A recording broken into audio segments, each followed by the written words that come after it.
Greetings, everyone. Welcome to episode 38 of MixStream. This is a brand new episode, and we are back in 2022. Thanks, man. This is so awesome, right? So first of all, right, I want to welcome if you are new to this channel, right? Please, if you're not a subscriber to the Direct Access Big Stream channel, please do go and click on the subscribe button, right? I would really appreciate that, right? I do a lot of content. We do the mix stream, which is this show that you're watching right now. It is a fortnightly, every 2 weeks, it's a live mix stream program where I feature up and coming, usually independent artists, but sometimes even some major label artists as well. Up and coming artists and acts, and I showcase the mixing process. So besides that, I do a lot of tutorial videos. We do weekly videos. Some podcast episodes are coming out, product reviews, everything. That's all on my channel. So that will be super awesome. Okay, so what is MixStream? Let me just very briefly explain to you. Okay, and for those of you who are already watching and tuning in before this, right, awesome, right, I'll give a shout out to all of you. Now, MixStream is, like I mentioned, it's a live stream mix session where you're going to be sitting down and watching me as I mix a song live in real time. And I usually feature upcoming, local, maybe some regional punya artists, right? Because the main thing is that we always only hear the end result. We see the video on YouTube, or we listen to the stream on Spotify, or we buy the CDs, okay, right, of our favorite artists. But, in the process pembikinan lagu ni, ada banyak benda. There's a lot of things that's going on in the process before you hear the final product. Firstly, let's start with the artist, right? We can start with the songwriter and also the composer, right? In this case, right, feature artist, he also wrote the song lah. So, right, you have to write the song, you have to do the pre-production, you have to get the producer, you have to get the arranger to do the arrangement, you have to get the musicians, session musicians, right? And then you have to go to the recording stage. There's a lot. And after everything is recorded, right, the music dah record, vocal dah record semua, baru kita masuk kepada mixing stage yang I'm going to show and demonstrate pada malam ni lah, right? So, hey, by the way, right, so hopefully this little show here, right, boleh bagi sedikit sebanyak, an insight into one of the processes lah. You can see what is involved in creating a song, okay? You can see from the track here. Everything from the drums, from the bass, the guitars, the keyboards, the vocals, so many elements, right? So hopefully we go through one by one, and right, I'll show you what we do to make this arrive at the final punya product lah. Dari kita akan dengar lah. Now, one thing about MixStream also is that it's also for me, I think it's a new alternative way if you not support all these local artists, okay? So what we do is check out on top of the screen there, right? On top of the screen, around here, you can see, right, the text here. If you want to kind of support the featured artist tonight, right? All you need to do is to head on down to the website www.patreon.com/studio2105. What is this Patreon? What is this Patreon? Patreon is a kind of a subscription, crowdfunding kind of a model. So if you sign up there, right, and what happens is any sort of income yang datang from the Patreon subscriptions, 50% is going to go towards the feature artists, okay? So this is one way lah, for, viewers, if you love local independent music, this is one way that you can help to support local artists. But remember, when you do so, right, use the code MixStream38, right? Drop a message, MixStream38, so that I know that your contribution is going to go towards this feature artist, okay? And who are we featuring tonight? Okay, so like without let's check out, let me just quickly check out the poster. All right, tonight's feature artist is a brand new artist, up and coming singer-songwriter, namanya Amirin Syiqrin, right? So I recorded this session about a month ago, right? This was like a hujung 2021. But now, right, we're gonna mix the song, and he is a signed artist under HypeBeat Records, right? HypeBeat Senior Berhad. HypeBeat, of course, right, is the very, very good friends of mine. I've worked with HypeBeat very long, right? In the past, with bands like HyperAct, right, who records here. With Zwen, right, one of the artists also, and many other acts lah, many other artists yang bawa naungan HypeBeat. So, right, Amirin Syiqrin is one of their brand new artists. Okay, and tajuk lagu dia is Rindu Sanubari.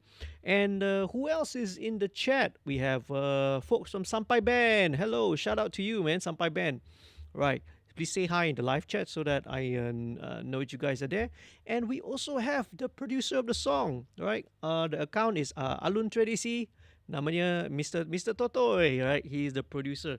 So apa yang you dengar, right? The arrangements, the instrumentation behind that, this is right all hasil kerja from Totoy himself.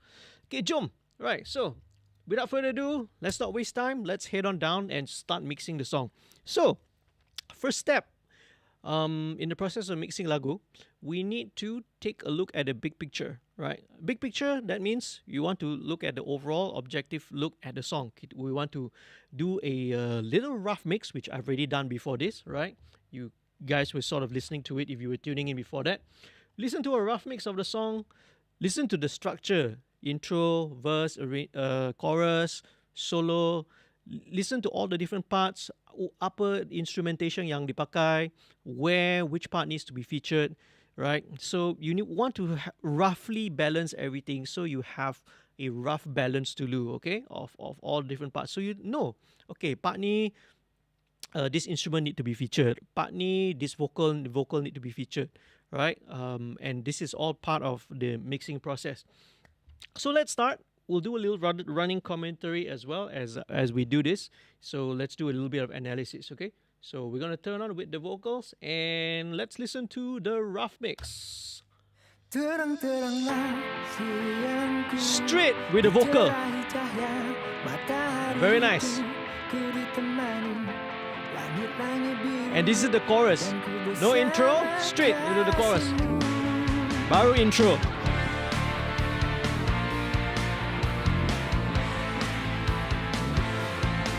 Very nice, straight to the point, getting right to the music. First verse. Drums with a 4 to the floor kick. Some synths.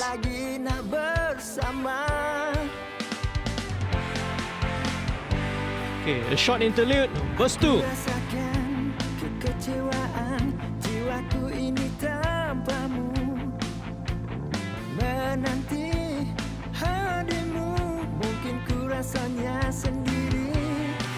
So you're building in dynamics, pre-chorus, drums go into a tom pattern, then chorus.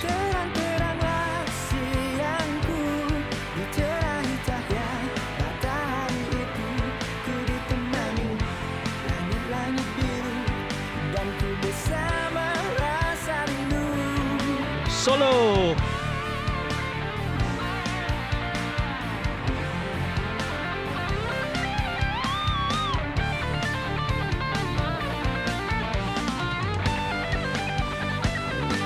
Then drop down.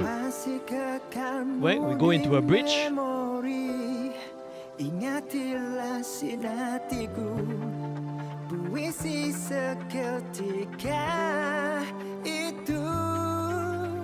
And then back to the chorus.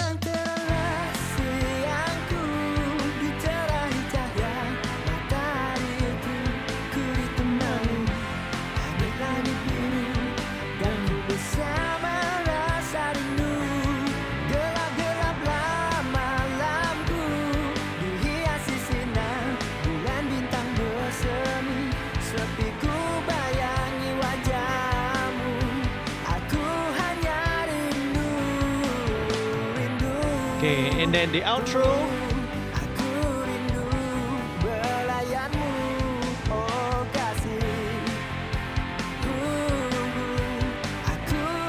I mean, it's the same progression as the chorus, but you can treat it ini sebagai more like a outro lah.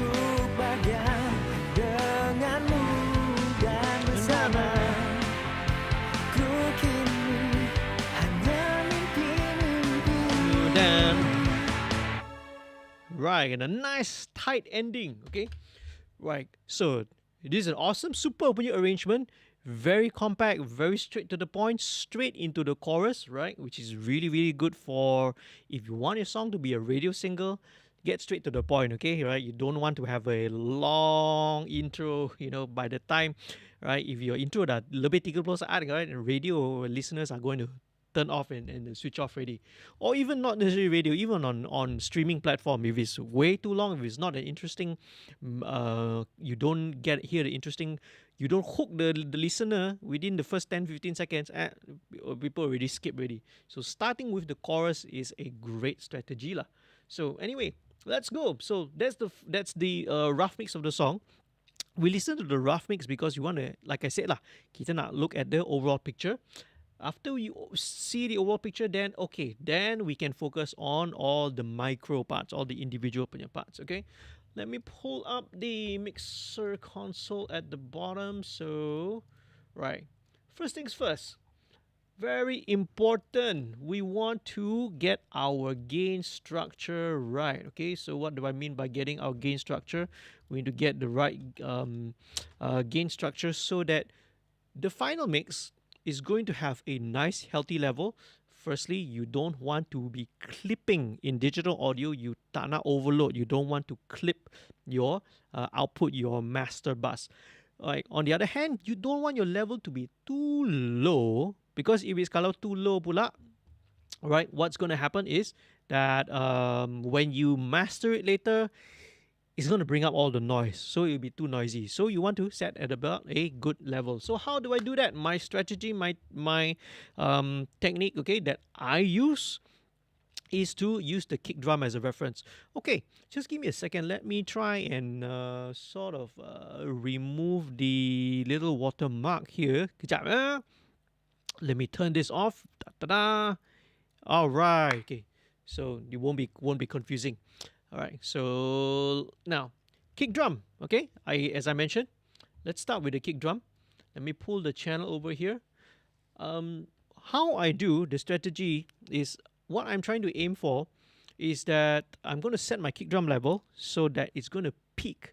So dia akan peak at the master at about -12 dBFS. Okay, so let me bring the master fader over here so you can see. So what I'm trying to achieve is that the kick drum is going to peak at about -12 lah, this line here, okay, -12 dBFS. So let me pull this up, okay, because I'm running on a dual monitor, you won't be able to see the second monitor, but I'm going to bring the kick up, right? We just listen to the kick only, okay? Kick drum sahaja, and we will see, right? Let's see where it peaks. Check it out. Alright, so it is now peaking at about -13, right? This is what I set in my rough mix lah. So maybe just bump it up a little bit lah, sikit je. So let's bump it on a half dB or so, and we get still 12.9. Okay, we can go a bit more. 4 dB. Okay, roughly that, -12.4. Okay, so there we go. So that's my kick drum level. I'm going to mix my kick drum to that level, and everything else is going to be relative towards the kick drum, okay? Right, so that is the strategy that we want to employ. So here we go. Let's go with the kick drum first. Let's work and tweak a little bit of the EQ kick drum. Okay, right. Maybe the first thing I do is do a little high pass at about 20 hertz. Just for safety, to take out all the super low. I'm going to put FGA. This is the emulation of the API 550 EQ. I'm going to use this to scoop out a little bit of 200, a little bit of 400. So this is going to give to kind of eliminate some of the boxy frequencies around the kick drum. Okay, all right, let's bypass. Yeah, okay. So you see all the boom boom, that boominess that's there, right? So we're gonna scoop out between 200 to 400 hertz, right? That's gonna give a bit more room for the guitars, a bit more room for the bass, right, to come out as well. So let me kind of just mess around with a little bit. I think I'm pretty happy. Now, this is obviously programmed drums. These are not live drums. So level wise, it's actually very, very consistent already. So I don't really use compression. I'm not a fan of using compressors on all the individual channels, but I will use compressors right on the overall stereo the drum bus as well.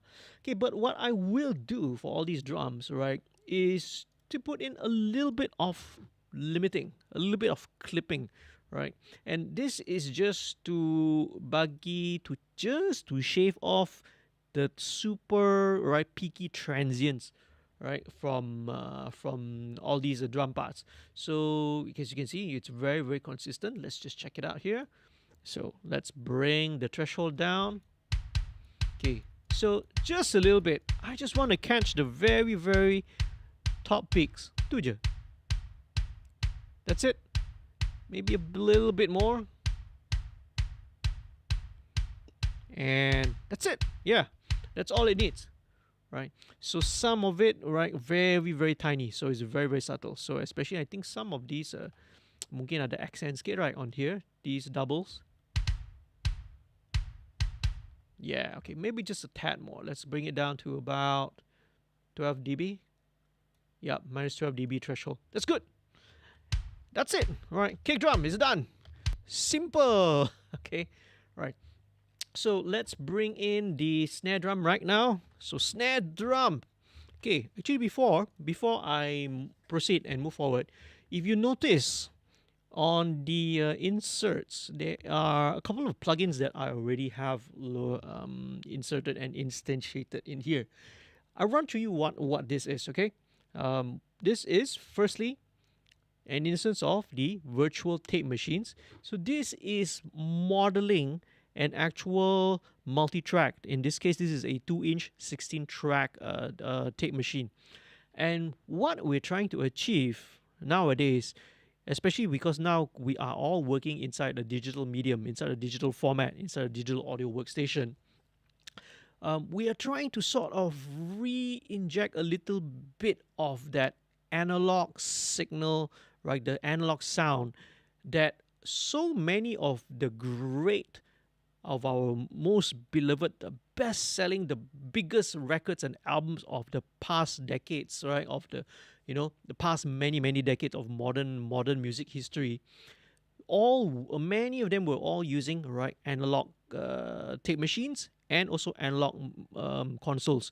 So we're trying to sort of inject a little bit of that flavor back into some of our modern digital recordings. So first one, virtual tape machines. Followed by down here, you have virtual mix rack with two modules in here. First one, this is virtual channel. So remember, first one I started off with a tape machine. So now it is going into virtual channel, and this one models the channel of an analog console. So what sort of analog console we're talking about, right? It's got several models in here. You've got the Brit 4K-E, which is an SSL 4000E, 4KG, SSL 4000G, USA, which is an API, British N, which is a Neve, Rupert Neve, right? Rest in peace, Rupert Neve, right? We lost him last year. This is a Trident. It's another well-known custom boutique mixing console. RC tube. It's an old RCA kind of a tube. Very, very. If you want a very old vintage kind of a sound to it, you use the RC tube. But 4000G, that's what I use, right? Right. I gravitate a lot more towards the SSL 4000G sound nowadays. So this one, and then next one is going into, this is at FG73. Now this is a model of the Neve 1073 preamp. All right. So if you follow me, what we started off firstly was virtual tape machine. So it's as if seakan-akan you record pakai tape, analog tape. Then it's going into a channel of an analog console with the preamp of a Neve here. So wow, you were trying to re-inject a little bit of the analog punya flavor and characteristic lah back into the sound. So this is going to be on all the channels, almost all. I would say 80-90% of the channels I will have this same. See, even in the hi-hat, even in all the individual tom tracks, I already loaded all this in, right? Because we want to replicate as if we are mixing on an analog console. So let's move on. Snare drum. Let's balance the kick and the snare together.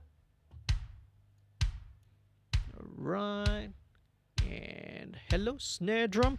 Where are you? Let's unmute this. Okay, again, this is sounding really good already on its own. With a lot of programmed drums, the source already sounds very good. Let's give it a bit of some saturation, a little bit.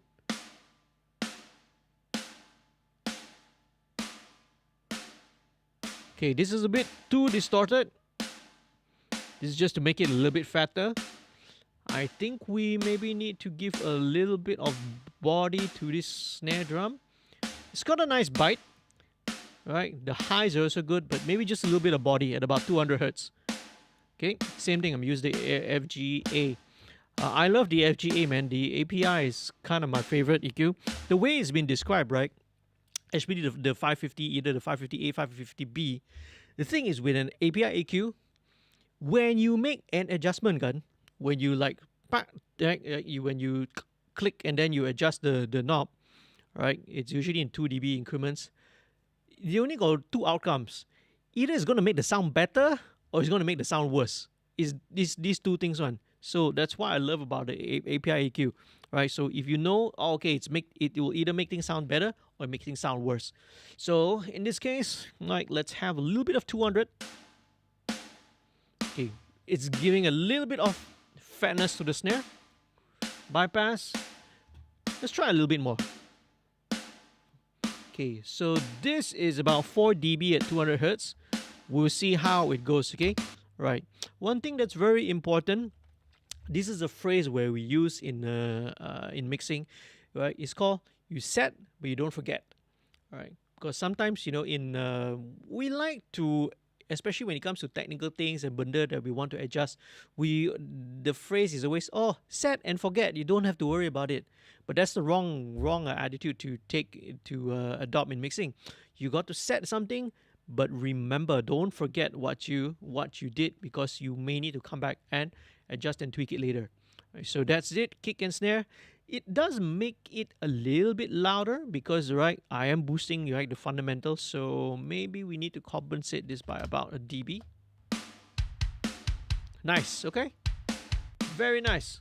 So next, let's go with hi-hat. So this is more of a closed hat situation. Okay, let's go to the chorus lah, right? Of course, the chorus, this is more where the hi-hat is more driving. There we go. Let's solo the hi-hat. Alright, so don't need all the bottom end. Let's just, up to about 750. Okay, now it's got a little bit of a funny ring. Okay, let me center in the mono first because it's easier to hear. This one. At about 1.44 kilohertz.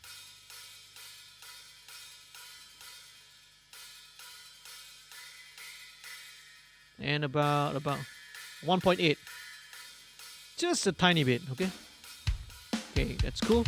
Right, hi-hat all the way to the left.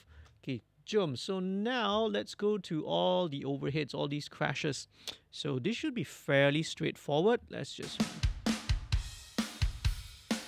Right, should be fairly straightforward.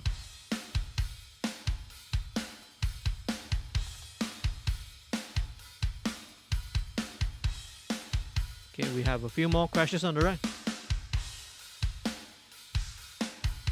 Okay.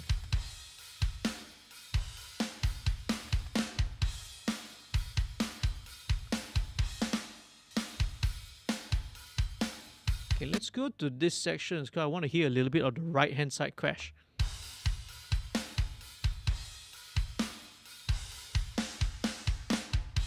So it's about 9, it's about 10, 9, 10. And this left China is coming where? It's at the very end here. Let's check. Okay, that's fine. Right. So the thing about these cymbal tracks, they were mostly mono. So it's lacking a little bit of actual space and definition because it sounds a bit disjointed.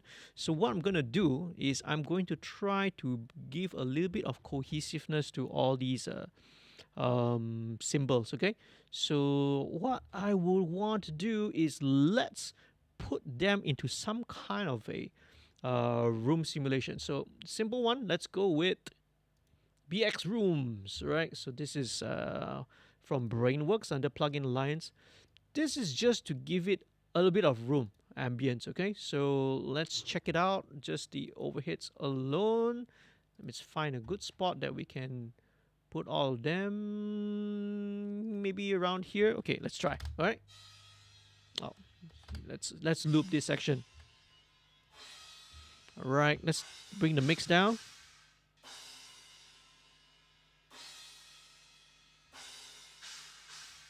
Small, maybe let's go for smaller.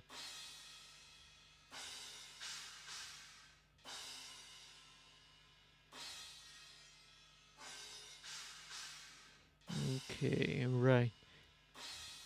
So it's still feeling a little bit far and disjointed. Maybe let's go with the room, all right, emulation instead. Okay, that's a little bit better. Because the thing is, in real stereo, in real ambience, right, we don't hear things exactly entirely in mono.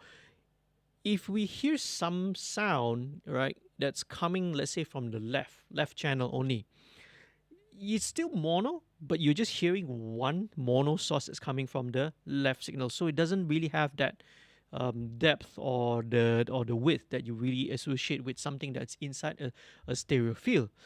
You want to hear a little bit of the left channel coming up from the right as well. Then only you can get the sense that the sound is really spreading across the stereo field. Because if not, everything's going to sound very, very disjointed. One single mono source here, one single mono source there. In reality, in life, when we listen with our ears, guys, stereophonic punya hearing, we don't hear sounds like that. So I'm trying to put in a little bit of this reverb to all the cymbals to give it a little bit of feedback between the two channels. Okay, so okay, let's unsolo this. Let's bring back to the chorus.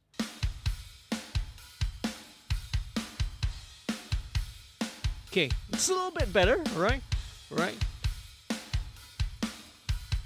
But what I may try to do and maybe experiment a little bit later on after the live stream, I might want to try to reamp the whole drum kit, right? Because it's kind of lacking a little bit of the room sound. There's no actual room track here. So maybe I will do a little bit of experimentation. We'll do that, and then hey, maybe I'll put out another tutorial video lah. But in the meantime, let's just go on with the show. Let's go now to the toms. Okay, let's go. Let's start with tom 1. Let's go with this section. Tom 1. Okay. So what I want to do is actually no, yeah, because there's no actual overhead, so there's no point in doing it.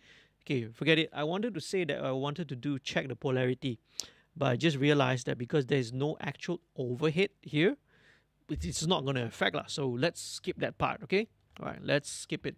So here we go. Tom 1, I'm going to choose this section in the pre, and let's listen to what we can get rid of. Right. So, right, let's loop. You don't need all the bottom. Okay. Okay, there's a bit of boxiness here. At about 300.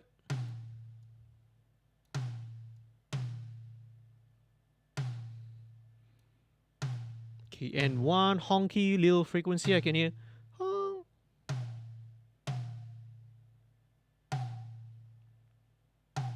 Yeah, about 770, 780 hertz. This is a narrow, this one is just a narrow little cut.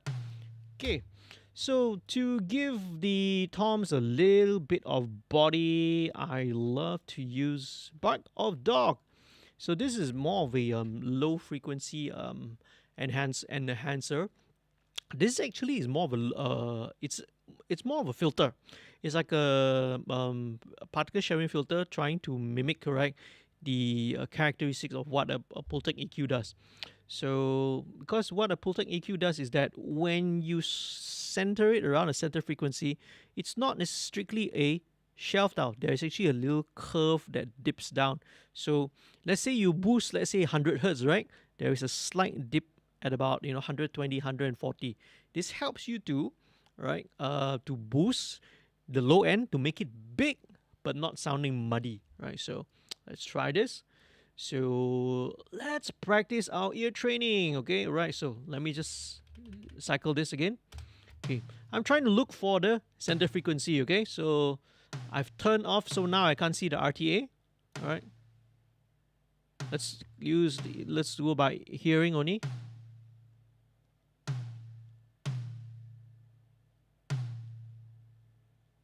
Okay, right. So what I'm trying to listen for is, I want to listen to the frequency which has got the most enhancement, where you can hear the boost. But then when you start going below that, it's like, it's not making any difference anymore, right? Then you know that you are at the right frequency. So if I'm at 150, you can hear it's very thin. It's like, no body, 190, 200. So let's go. Right, okay, you start to hear a little bit more. A little bit more. Okay, and then when you get to 199 and below, it's like, no difference really. So it's about 115, 120 around that region, I think. So let's make a guess. Let's take a look, okay? So let's take a look at the RTA. Am I right or not? Yeah! Okay, good. It's about that, 120. All right, 120 hertz. So let's change there are two different modes, classic, passive, and combo. Let's see which one sounds best. Passive. Combo.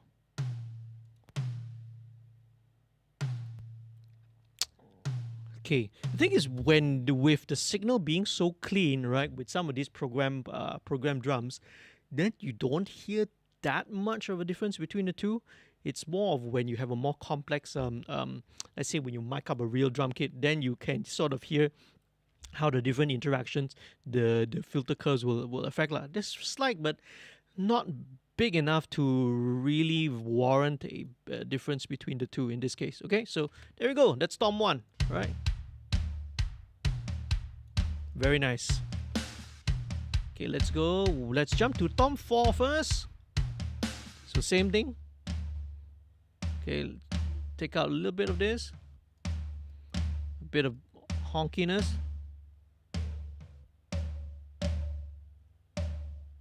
It's about 600.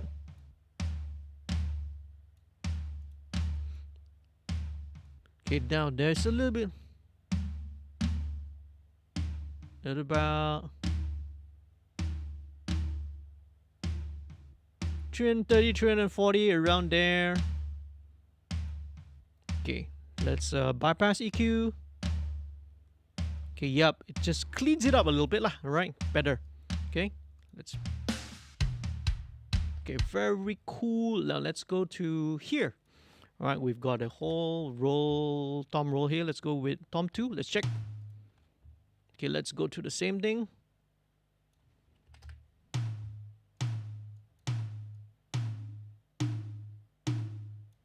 Okay, so let's cut that out. That is around,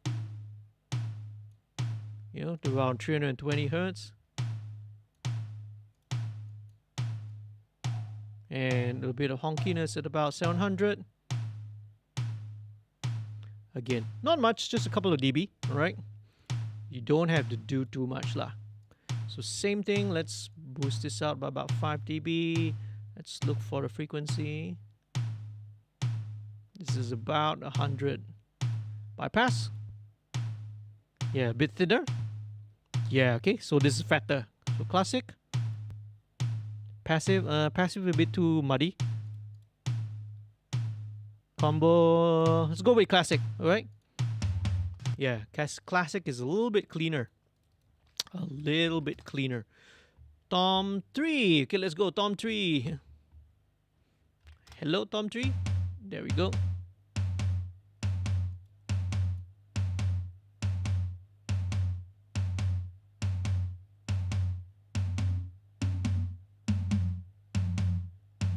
I don't really mind this because this is like a nice harmonic of the fundamental.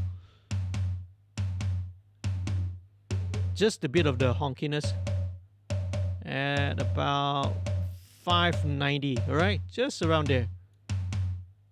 Okay. Now for the tom 3, which is usually the floor tom guy, the floor toms, don't really need it, okay? Don't really need any of that. Tak perlu, okay? So there we go. Let's listen to this little tom roll. Nice, okay? Very cool. And who else that? Zakwan Kira says go go go. Hi Zakwan, thanks for joining the live stream, man. Right. Once again, kalau kamu bukan seorang subscriber kepada channel saya, right, dipersilakan, right. I would really appreciate if you can be a subscriber, okay? Do check it out. This is the first episode of MixStream for 2022. I've been doing this since since about March, April, every time since with the first MCO lah, first PKP lah in 2020. So very cool. Thanks for joining, man. Hope you enjoy it. Peace. Dari mana? Where you guys coming from? I want to know. I'm very interested to know where is everyone watching this from. You guys from KL? You guys from another place? From Johor? From JB ke? Right? Because obviously Amirin is right berasal dari JB, so I want to know you guys where you guys from. Right? Because most of you are his friends, his fans.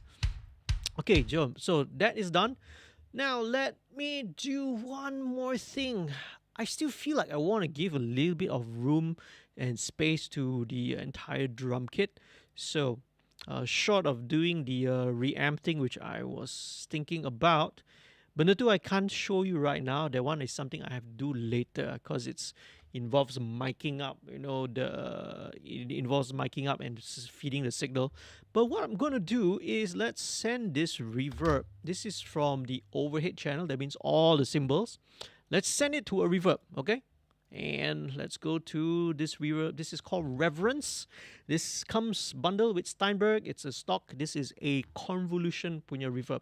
So convolution reverb, they use IR, impulse responses, so you can load in and model different rooms lah. Let's go with LA Studio first because it's quite useful. This default preset that they always load up, which is LA Studio, really works for a lot of situations. So, right, I mean, that's why they load it as the default lah, right? It's really, really good and effective. It's an effective preset. So let's check it out.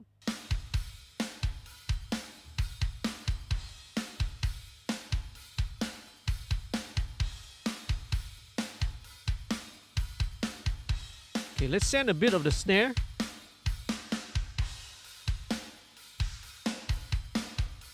Yeah. Okay, I want it to give a little bit of space. Okay, now with EQs, it's very important also to EQ your reverbs and your effects returns because you want to check out for if there are any kind of harsh resonances.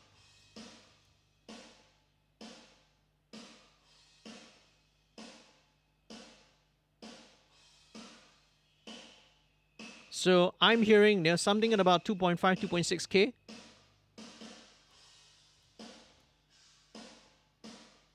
And about 1.3K even here as well. So two little resonances just to clean it up. Okay. Very nice, okay? So let's go with let's add a bit of same reverb to the toms. Okay, now. Alright, tom groups, you don't need all the top end, so let's take out 10K.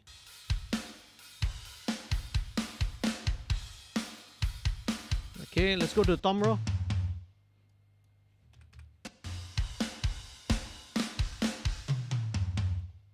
Okay, alright. I might have faded this in a little bit too soon, so let's leave this a little bit further out.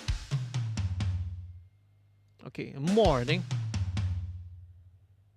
Yeah, okay, right. Because when I faded out it, cut it too short, a little bit of the ambience gets cut.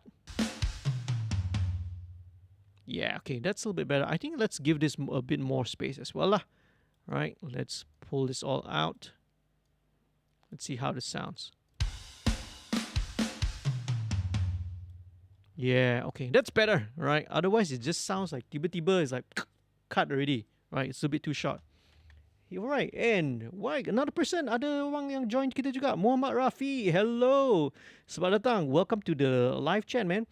Is everyone here like friends or fans of Amirin ke, kawan-kawan ke, ataupun you know, rakan ke, neighbor ke, colleague ke from work? So here we go, drums. Okay, kick snare is done. So I mentioned tadi that I usually don't do any compression on the individual tracks and individual channels, but I would like to apply some compression on the overall drums. And what I'm going to use is the API 2500. Okay, this is my favorite when it comes to drum compression. So let's check it out. Let's play on the chorus. Anyway, instantly already kind of gives a good effect on it. Let me bypass.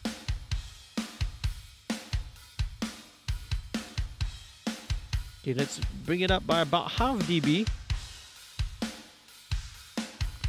Love it, okay?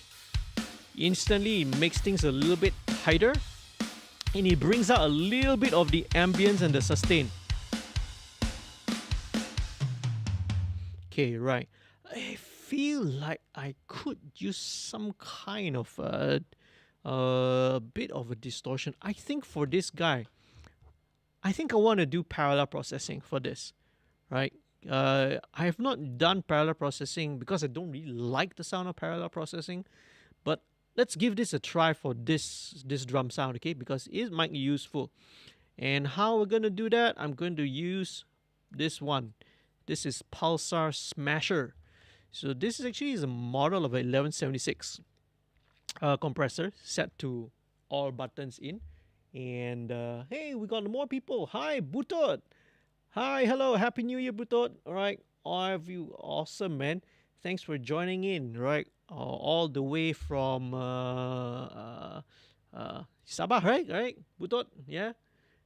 Happy New Year, man. I hope you all are doing fine. So let's check it out, okay? Now, let's set the mix to 100% first. I'm going to apply a bit of parallel processing to these drums. Okay, so let's check it out. It's going to immediately sound very smashed.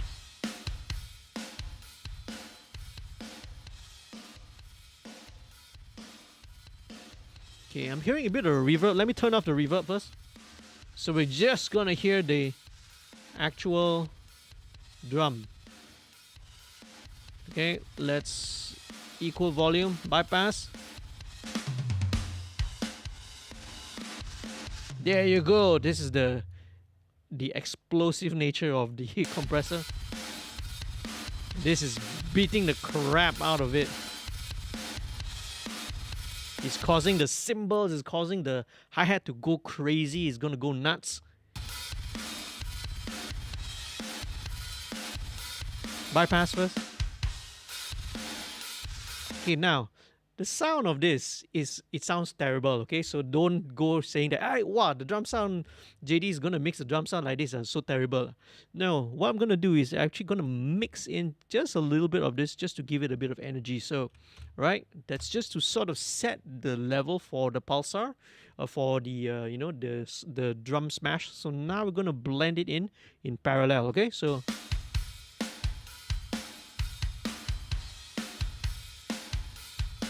So, bypass.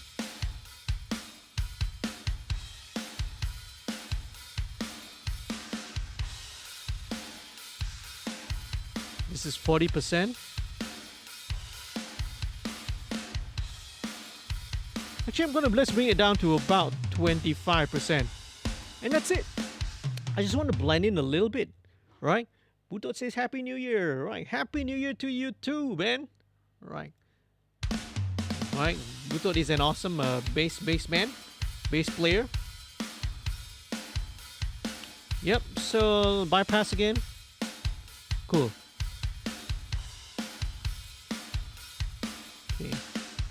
it is kind of dipping the energy down a little bit. So maybe let me bring this up, push it up to about 8 dB.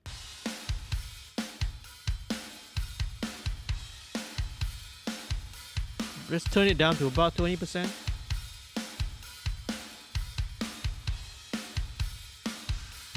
Turn the hi-hat down. Okay, right. So remember what I said earlier? Set and don't forget. Now, I'm listening now to the drums in solo. Kita belum add the bass, the guitar lagi, the vocal, all belum, we haven't mixed it in yet. So this, let's start with this, about 20% of the parallel. Maybe it's going to need more, maybe it's going to need less. We don't know, right? We have to listen to the rest of the instruments, baru kita akan tahulah whether the bass is enough or not. So let's just start with about 20%, okay? So let's go back to drums is done. Let's move on to bass. So same thing with the bass, all right? As you can see, tape machine, all right? Tape and console emulation. So let's listen to bass.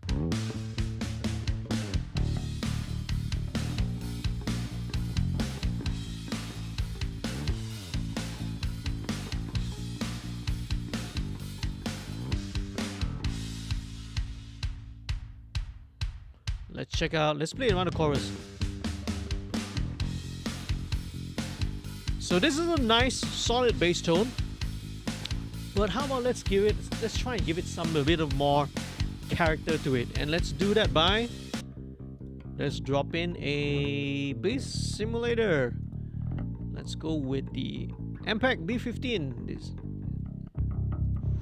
Woohoo! Right, instantly, immediately, right, it becomes a little bit louder. Okay, but I need to give a bit of a power soak at about 9 dB bypass. So this one is a clean DI sound. This is running it through the amp. Yeah, I like that. It's a little bit more fatter, slightly fatter, a little bit more amp-like a characteristic to it, right? Sesuai lah for a rock song lah, right? You want to give it a little bit of, right, amp-like characteristics to it. So let's play back. Let's go here.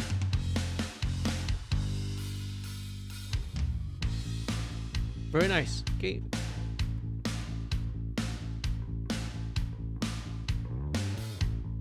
Very nice. Okay, just dip it down by about 1 dB.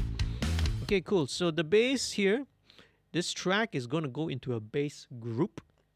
So I'm going to process everything inside here, okay? Starting with, let's start with Waves C4. This is a multi-band compressor, and I'm going to be using this, right, only to compress the very, very low frequencies. Right here, we're talking about, all the actual bass frequencies, about 180, 200 hertz below. This is just to control the bottom end, right, of the bass. So, yeah, just by a bit, just a little tiny bit, all right, just to even out the low end. Next one, Surfer EQ. Right, let me solo the bass. So this is a very special EQ, right? This is called a Surfer EQ because what this little band does, can you see this little yellow green dot? It's tracking the frequency of the bass, the fundamental note. See D, B flat, G, 1G or above octave, right? So this is one of these intelligent EQs that can track all the frequencies. So what I use this is to, use it as a EQ to sort of EQ out some of the upper harmonics, because not only can you tune the surfer EQ to surf towards the fundamental, right, which is the root note, whatever the bass guitar is playing, but you can also tune it to the harmonics. So I'm going to look for the 5th harmonic here. And when I exaggerate it, you guys will hear what I mean. Okay, so narrowest Q, the narrowest bandwidth. See this note? Yeah, these are the frequencies that I don't want. Right, especially when you are talking about a minor key. This is it's like a major. This harmonic there. It's a little bit clashy because it's sounding a major third, right, above. So let's cut this out, not much, about 2 dB. Right, this immediately kind of clears up, gives the fundamental a bit more definition already, just a little bit, right? Okay, let's turn it on with the drums. Let's go with next one, UAD's 1176. I love this one. Okay, so this is really going to drive the bass, just compress it a little more, really hold it nicely in place. Okay, for a rock tune.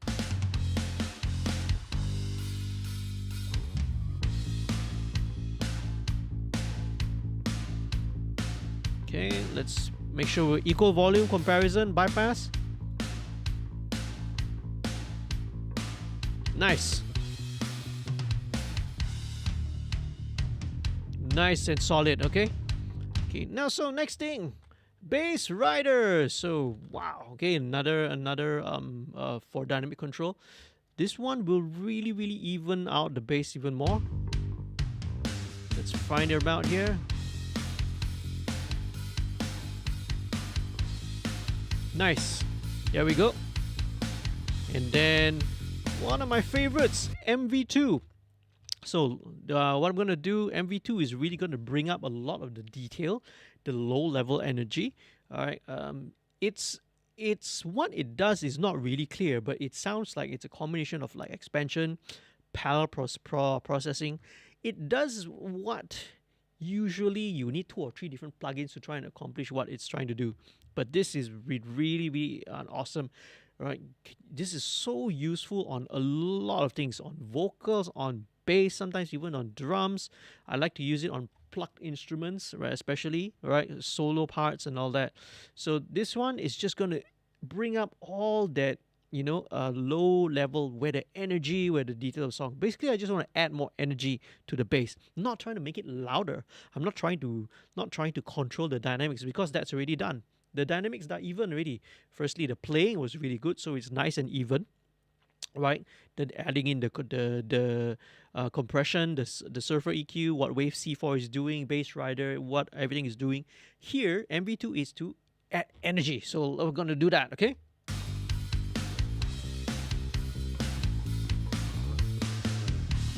Okay, right. Now, obviously, it has made it louder, so always check with the equal volume. You got to compensate down.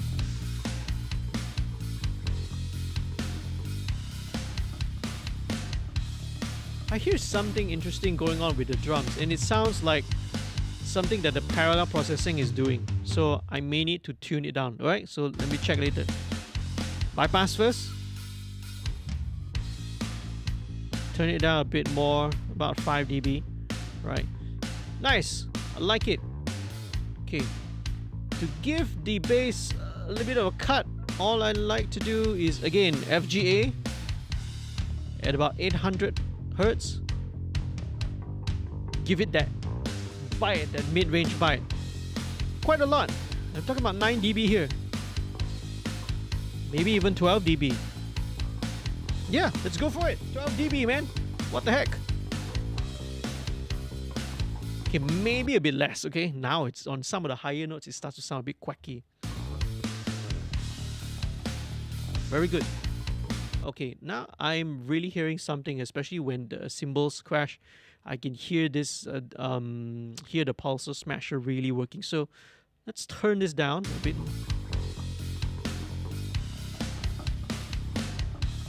Okay, that's a bit better. That's a bit better. Okay, that's a little bit better lah. Because just now, what was happening is when some of the cymbals were crashing, you could hear the sucking sound. It was like, psh, and then the drums got sucked in, and then you hear it blooming out. We call it pumping noise, and it's a bit unnatural. So I just reduced the percentage of the parallel processing down to about 15%. Okay, so just sikit je, just to add a bit of energy to the drums. All right. I think, right, the drums could use a little bit of EQ right now, because this is kind of altering the EQ slightly, a little bit of bottom end. So let's bring in FGA one more time. Let's boost the bottom 50 Hertz about.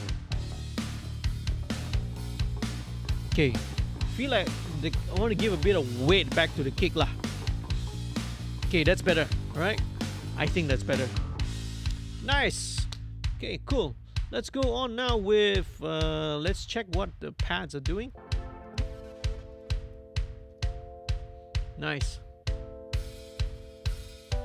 So these are, it's like a Rhodes organ. Okay, let's high pass about 140. Very nice. It's got a tremolo effect on it. Let's bring in the, where is custom opto? Let's bring in custom opto. Okay, let's take the output gain down first. Okay, let's go for, yep. The default settings are really good already. It's a 4:1 ratio, right? Let's just adjust the peak reduction. I don't need much, just 1, 2, a couple of dB. But here's the cool thing about custom opto is that it's got different tonality as well. So custom opto is like an LA2A but with more options, okay? So let's go with flat, smooth. Let's go with warm, aggro,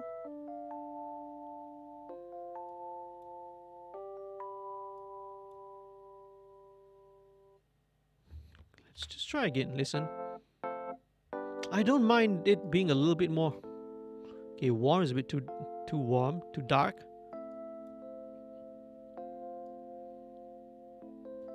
Let's go with airy, okay? Airy is nice.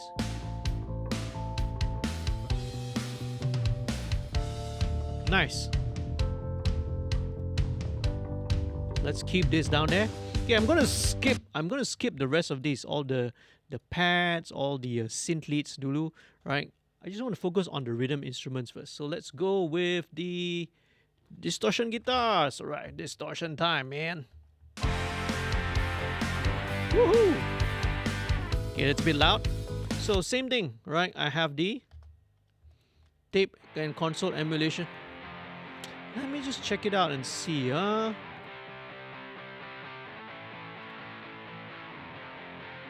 okay, cool. So with this, let's start out by taking out some of the bottom end.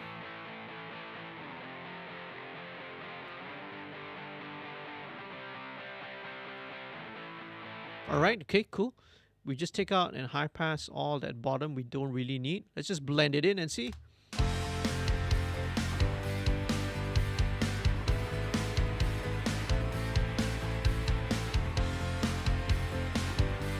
Okay, jom, let's link the two channels. Let's solo the guitars. So these are all going into the distortion group. Let's treat all of them the same way. Let's treat it all of them as a group lah. So EQ, Better Maker. This is awesome, man. This is like a modernized version of the Pultec. So we need to give this guitar a little bit more bite. So 10K. A bit more air. Yep, okay. Okay, a little bit of... Okay, the boost is just... the bottom boost maybe just about 1.5 dB. Very important, listen in context.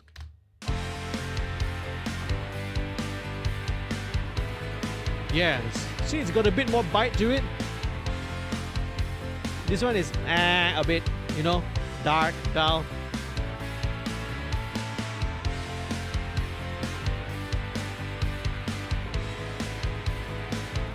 Might need a bit more actually, let's try.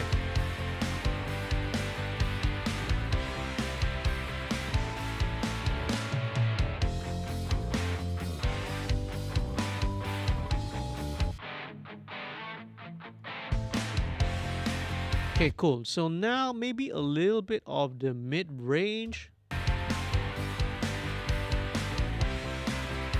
About 2K.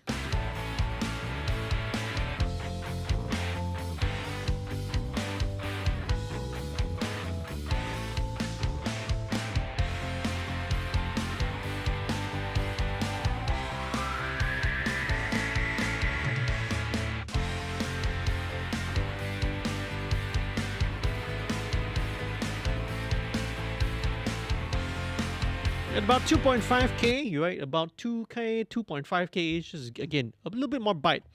Now this does make it a little bit louder. So to make sure we're not fooling ourselves, I'm going to turn the output down by about dB. Okay, let's engage and disengage. So this is without.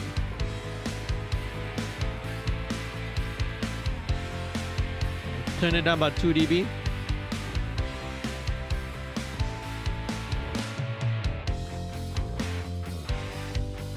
Okay, right, cool. This is much better.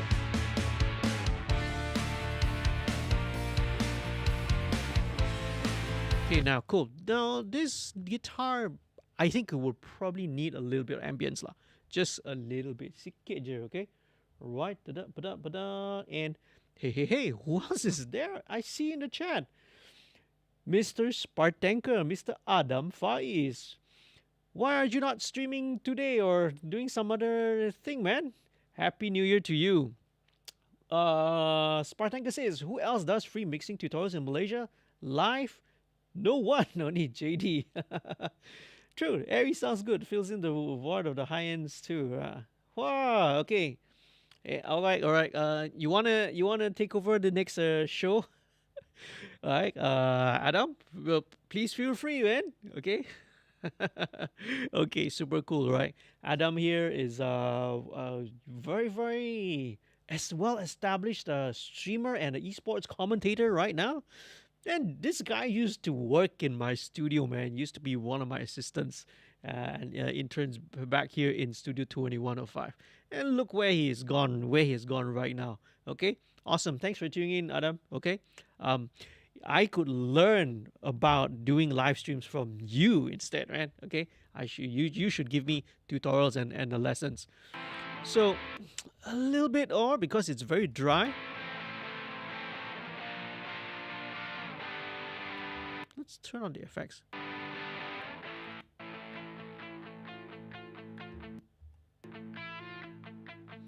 It's still sounding dry. Let me check the routing for a second. Hold on. Let's check the routing. Let's disengage the solo.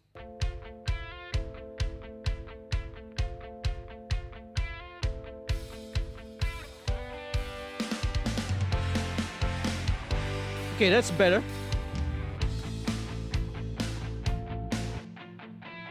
Okay, now at least it's got a bit more 3D-ness lah to the guitars, eh? Otherwise it was very dry.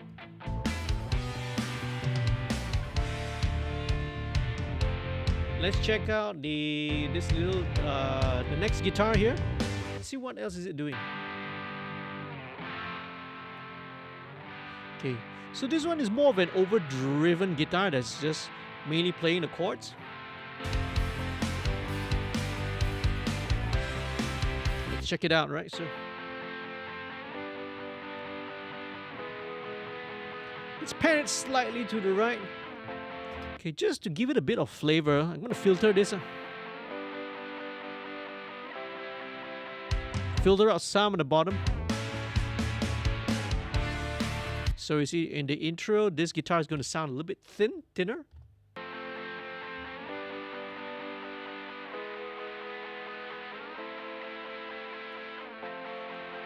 And in fact, throughout the mix or so, I'll have this guitar a little bit thinner lah.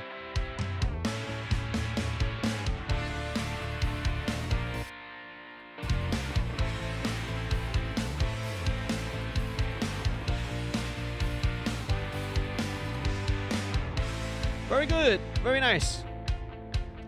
So now let's skip all of these other stuff first, right? Because very importantly, all right, in mixing, what is the main focus of the song, especially for a casual listener? It's not the drums. I mean, yes, you need to have a very strong, solid kick and snare beat. You need to have a very solid bass line, of course, the bottom end. But it's the vocal. The vocal is the one that the listener always, their ears gravitate to, right? It's the vocal, the words, the melody, the hook itself. So, my tip and my advice and my approach to mixing, especially if it's for commercial, or it's for mainstream purposes, for radio or streaming, bring in your vocal very, very early, okay? As early as possible. So in this case, after you I've already mixed the drums, the bass, the main rhythmic instrument. In this case, right, you have the keyboard, the kind of the Rhodes keyboard and the distortion guitar. Skip everything else. You can see solo, all these other synth lines. Skip that first because those are not the main primary parts. Mix the vocal first. All right, I'm going to approach that way. So let's do this. Let's go with the vocal. And so here, as you can see, I've loaded in a couple of plugins. So in vocals, how I approach this is actually like two stages. The first half, which I'm going to talk about first, is what I call the corrective stage. So what is the corrective processing? The corrective processing means that you want to sort of get rid of all the ugly parts, whatever the faults are. Obviously, before this, the vocal has already been edited, all the pitch correction, whatever tuning has already been done.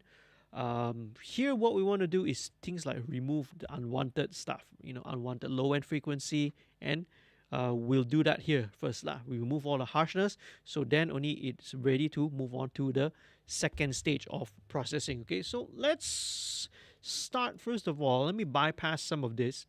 Let me just show you one thing first. One step at a time. Let's start with what I have here. This is TDR Nova. This is a parallel dynamic equalizer. It is free, right? You can check it out. The link to some of these plugins yang I pakai is all down there below in the video description. You can check it out, right? It will link you straight. This is a free EQ, but the powerful thing is that this is actually a dynamic equalizer. So what does dynamic EQ do, right? It behaves like a compressor, which you can tune to specific frequencies and specific bandwidth, which makes this very, very powerful. Okay, so let's start with, let's say, this verse section. Okay, here we go. Let's just solo the vocal and Aku rindu belayanmu, indahnya padamu. Let's turn off the effects first, Patah harapan, so we hear it dry. beza haluannya, tak lagi nak bersama. Okay, all right. Sounding good already. This was recorded here, right, in the studio. So as usual, typically I was running already through my vocal recording chain, so it's going through a very, very good front end. So it sounds pretty good off the bat. It's just a matter of just fine-tuning it and making it better lah. Okay. Aku rindu belayanmu. So let's engage the high-pass filter first of all, right? Indahnya padamu. Okay, all right. Obviously, no one's going to go all the way up to 1.3K, just exaggerating it. So let's try and look for Patah harapan, beza haluannya, tak lagi nak bersama. Aku rindu belayanmu, indahnya padamu. so about 100, okay? Right, that's very typical lah. 100 hertz, high-pass filter there.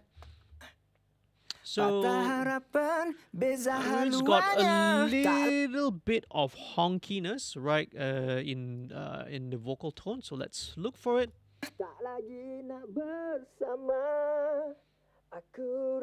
Okay, very very typical range, right? About 500 hertz there. So let's solo. Now we're going to engage the dynamic EQ section. Okay, you do that by clicking on threshold, and we're going to switch this to wide band mode. Right, wide band means it's going to affect the entire bandwidth of the audio. Ratio, I'm going to set it to 3:1. Attack, fastest, which is 0.1 milliseconds. Release, also fastest. Why we want it to have the fastest attack, fastest release is because once it detects the unwanted frequency that we don't want, it will quickly engage, right? So this EQ will quickly engage. But as soon as that unwanted frequency, right, the harsh frequency is no longer past the threshold, you want the compressor to let go, because you don't want it. You want the EQ, the dynamic EQ, to let go, because you don't want it to be still cutting or boosting that particular frequency when you don't need it. So the way a dynamic equalizer works, I know it can be confusing for especially if you're starters, is it's a very, very transparent form of EQ, right? Meaning that transparent means that it only reacts when it only bertindak when it needs to, right? When you don't need it, it steps out of the way, does not affect the tone of the audio signal that you're going through. So that's why it's a very, very powerful tool, super transparent. So let's just find out that little bit of honking. Aku rindu belayanmu, indahnya padamu. Patah harapan, beza haluannya, tak lagi nak bersama. Okay, very cool, right? So there you go. It's already giving a little bit of, clears up a little bit of that mid-range honker, okay? So let's check it out. So Aku rindu belayanmu, indahnya padamu. Patah harapan, beza haluannya, tak lagi. and some of the louder notes, he does get a little bit harsh, so let's hunt for that. Nak bersama. Aku rindu belayanmu, indahnya padamu. Patah harapan, beza haluannya, tak lagi nak At about 4.8, 4.9K, close to 5 kilohertz lah. So around there, okay? So let's disengage the solo once again, wideband mode, right? So since we're in wideband mode, it's already the same settings lah, okay? 3:1 ratio, fast attack, fastest release. bersama. So these are typically the, see, when every singer gets into the high notes in their higher register, there will always be a little bit of that harshness. So this will just help to smoothen things out. Aku rindu belayanmu, indahnya padamu. Okay, let's widen the cue a little bit. Patah harapan, beza haluannya, tak lagi See, nak when he gets to the high note, na na na na, right? So it helps to smoothen out the vocal. bersama. Aku rindu. Super, right? That's awesome. Now, there is another plugin which does achieve the same thing. It's something similar, and is quite a recent plugin which I've used. This is called Smooth Operator. Okay, right. This is by Baby Audio. All right. So this also does the same thing, but it's you target a certain range, a certain bandwidth of frequencies that you want to sort of smoothen out. And it does that, right? It does that, in a very, very transparent manner. So let's start, okay? Let's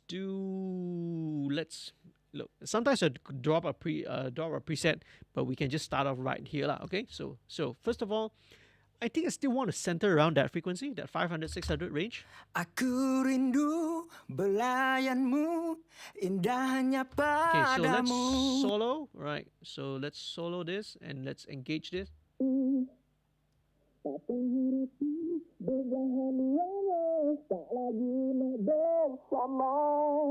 fact, it's a little bit lower already. It's like close to about 360, 370. So let's disengage the solo. Beza haluannya, tak lagi nak bersama. Let's turn the focus down. Focus is more like, it's like the percentage. I don't know why they choose the word focus. They could have just used the word mix or blend, right? Because like any other plugin developer uses those words. But I guess they want to be different, so they call it focus, right? So, all right, so focus it is. Aku rindu belayanmu, indahnya padamu. Yeah, so instantly makes it a little bit clearer, takes away a little bit of the mud, okay? Let's solo again. We have this other frequency here. Let's check it out. Patah harapan, beza haluannya, tak lagi nak bersama. Let's lower the cue rules. Belayanmu, indahnya padamu. Okay, yeah, so around there. Patah harapan, beza haluannya, tak lagi nak bersama. Aku rindu belayanmu. Around 1.2, that very radio-like frequency. This actually can be a cool sound. It's like a radio filter kind of effect. But, that's not what we're going for. We're trying to reduce a little bit of that mid-range honkiness. Belayanmu, indahnya padamu. Patah harapan, beza haluannya, tak lagi nak bersama. Bypass. Aku rindu belayanmu, Yeah. indahnya padamu. So this is, I like this because it clears up the vocals. It makes things a little bit more smoother, not so honky, lowish, mid-range in there. And basically that's what it's doing lah. Okay. So there you go. There you go. Smooth operator. So what's next? Same thing. You have virtual tape machine once again. Right. Very useful on vocals. And then virtual mix rack with the console emulation. Right. Similarly. But one thing different is that instead of the FG73, I use the Hollywood tube collection instead. Because with vocals, I find it a little bit helpful to have a bit of tube saturation inside it. It's a form of adding character and adding EQ without using EQ. Okay. Now the cool thing which I do on vocals, all right, is I do this parallel processing. So besides the channel emulation, besides the tube preamp emulation, I'm sending it to this. This is the FG Stress. This is a model of the distressor compressor. But this is set to parallel processing. Remember I did parallel on the drums earlier?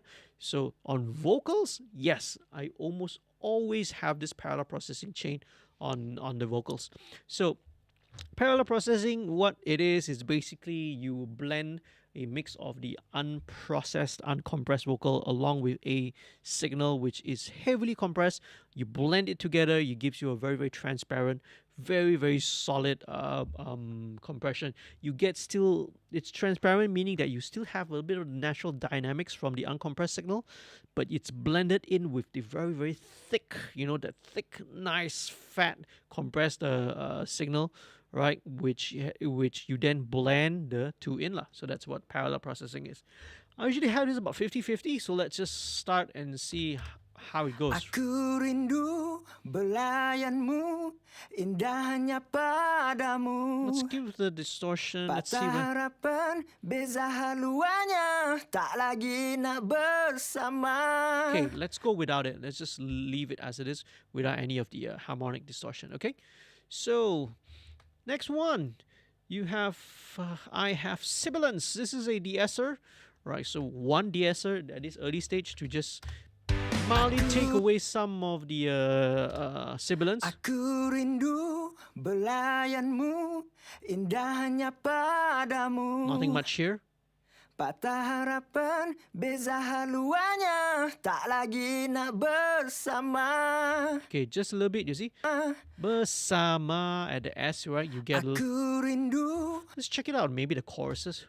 Mungkin ku rasanya sendiri dan ku mengerti betapa lengkap hariku dekatimu. Okay, it also helps with some of the transients as well. Okay, right? Da da da da.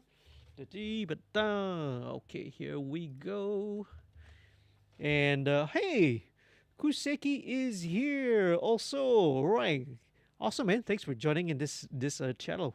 We just chatted a few days ago. Kusiki's got a question. Won't really fast release introduce distortion though? Is it the same in dynamic EQs? No. This is different because this is an EQ, so it's not like a compressor. So because the compressor is dealing with everything across the entire bandwidth. So yeah, if you're talking about a compressor, yes. If you use a very, and again, it depends. Here we're dealing with vocals. So vocals typically, I mean, if you listen to a voice doesn't really have any sustain. If someone speaks or there is no resonance, so to speak. If someone stops vibrating the vocal cords, it just stops right away.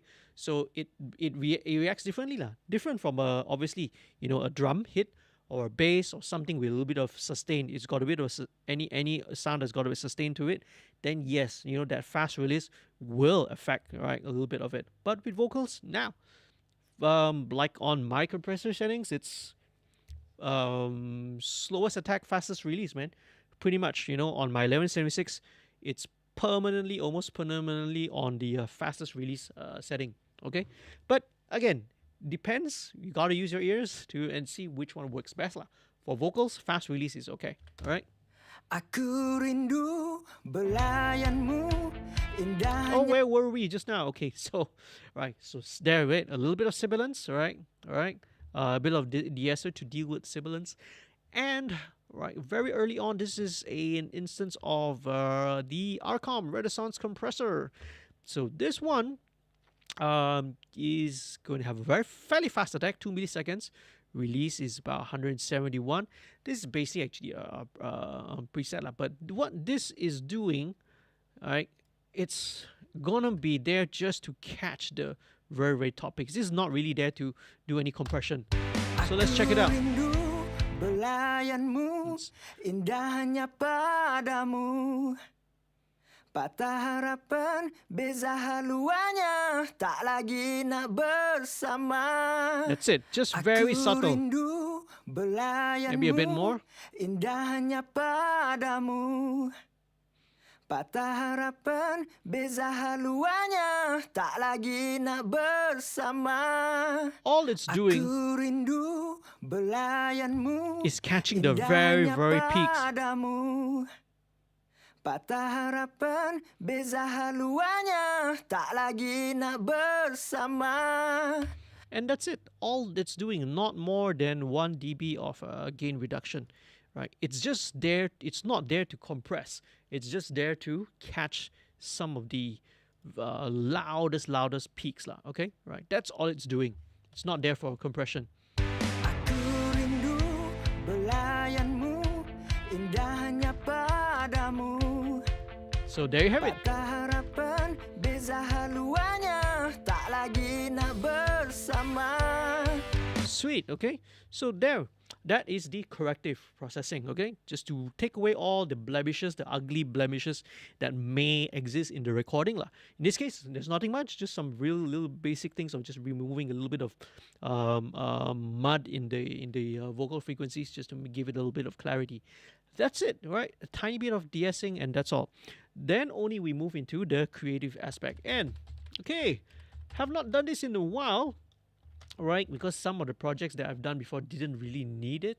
So what I'm going to do next, I'm going to run this through what I call the vocal thickening trick. It's actually a very well-known trick. Like you do a little Google search you do a Google search, you search on YouTube, you find that there are several tutorials out there that sort of explain it. Right. I also did a tutorial also about this, right? Using stock plugins. So if you want to sort of replicate it using stock plugins, you can also do so lah. But what I do here, what I use is actually Waves doubler. So let me just show you how my process is. Let's send the vocal, which we've already, right? We've treated it. We've gotten rid of all the unwanted and the ugliness. Now we send it to doubler here. Okay, so let's go to doubler and let's show you what it is. Doubler to stereo. This is from Waves. So this is actually the default setting. Once you activate the plugin, it's already set to the default setting already, and it's great. So what it's basically doing is I'm setting this, and it's making two duplicate copies of the signal. One to the left, one to the right, and then you can apply delay to it. You can apply a little bit of modulation. You can apply detuning, pitch shifting, and this is what we're trying to do. Right? This actually is a setting which is trying to do what the Eventide H3000 is doing. I'll show you. I actually got the Eventide H3000. This is a classic effects unit. Man, I kind of miss using this, but it's usually a lot harder to use the actual hardware because of the way of the user interface. So easy to do now, but this actually kind of emulates one of the settings that's inside the H3000. Very, very close. I've A/B'd the two already. So anyway, we're not using this. Let's take it out. So first thing first, I'm running the vocal through the Waves doubler, right? Setting the one channel, the left side to +3 cents, the right channel to -3 cents, and I'm going to export. I'm going to bounce the entire file, the whole vocal, running it through this effect. Okay, so solo this, running through the doubler, you can hear how it sounds like. There? Okay, so there you go. All right, you can hear nice stereo wide imagery. And let's go on right now to export this. Okay, so this will take maybe a couple of minutes, so it's a good time to go and take a coffee break lah, go to the toilet lah, whatsoever. But one thing before I export this, I gotta remember to turn off everything that I have on my master, okay? Because otherwise, when you export it, you're gonna export it with all that the EQ, the processing that's in there. When you re-import the project, you are running it through the EQ again, and it's all gonna mess up, okay? So here we go. What are we gonna do? Let's go and export this to Doubler. Let's name this Doubler plus 3. Make sure that it is the correct file type. Sample rate 44.1, 24-bit left to right channels because this is a stereo export that we want. And to create an audio track and insert to the pool. Okay, so we'll select this, and hey, we got an. I'll now kind of run through again what we have in the chat lah. So export audio, voila, cool, superb. That was a great question actually, right? Kuseki says, and we've got Jonathan Charanraj. Hi JD, happy New Year to you. Thanks for tuning in, man, to the live stream. This is the very first one that I've done for 2022. Hopefully, a little bit more. This will be a regular programming and regular content on my channel. Super awesome. Kuseki says, time to take notes and chewy this technique. Well, it's not really, it's a very common technique that's out there, man. We experiment and just try whatever works. Okay. So let's bounce this down. How long does it take? It takes about a minute or so. If you folks, anybody wants to go and take a visit to the toilet, this is probably a good time. Let's see. Hey, by the way, just a quick reminder once again. If you want to support the artists, all right, just you can sign up to become a patron subscriber. That would be super awesome, right? To support the artists. Okay, so first one is done. So you see that's Doubler plus 3. Now let's move on to the next one. We're going to do this a total of 4 times. Now, but every time we're going to switch over to and adjust the amount of detune. So the second one is going to be -6 and +12. And you might be wondering, but this is actually a very important point. Every time you bounce one version, you want to switch around the plus and minus values of the detune, because otherwise you are going to end up, if everything is plus on one side, your audio is going to end up sounding sharp on one side and flat on the other. It's going to sound very, very weird, okay? It's going to sound weird, it's going to sound wrong. So we're doing this by switching it up will even and balance everything out. We're trying to make everything sound thicker, right? Hence, that's why it's called a vocal thickening trick. So it takes about 50 seconds, just under a minute to export each version. So we're going to do a total of 4. Okay? Kuseki says, I didn't know because I rarely really work with vocals. All right. Hey, no worries, Ben. Yeah. Not all music needs vocals, but the thing is, but come to think of it, if it's commercial stuff, it's pretty much a lot to do with vocals, man. So and vocals are challenging. They can be easy, but they can be challenging because with every vocal, every voice, every person that records, every different voice has to be approached differently.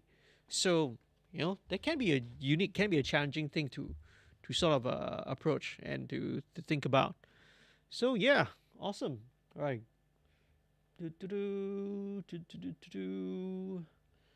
Right.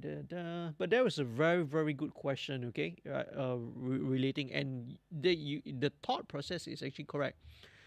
Because you are absolutely right. If let's say you're dealing with like a bass or a drum hit, then yes, right. The release time will affect the sound. It can cause a little bit of distortion.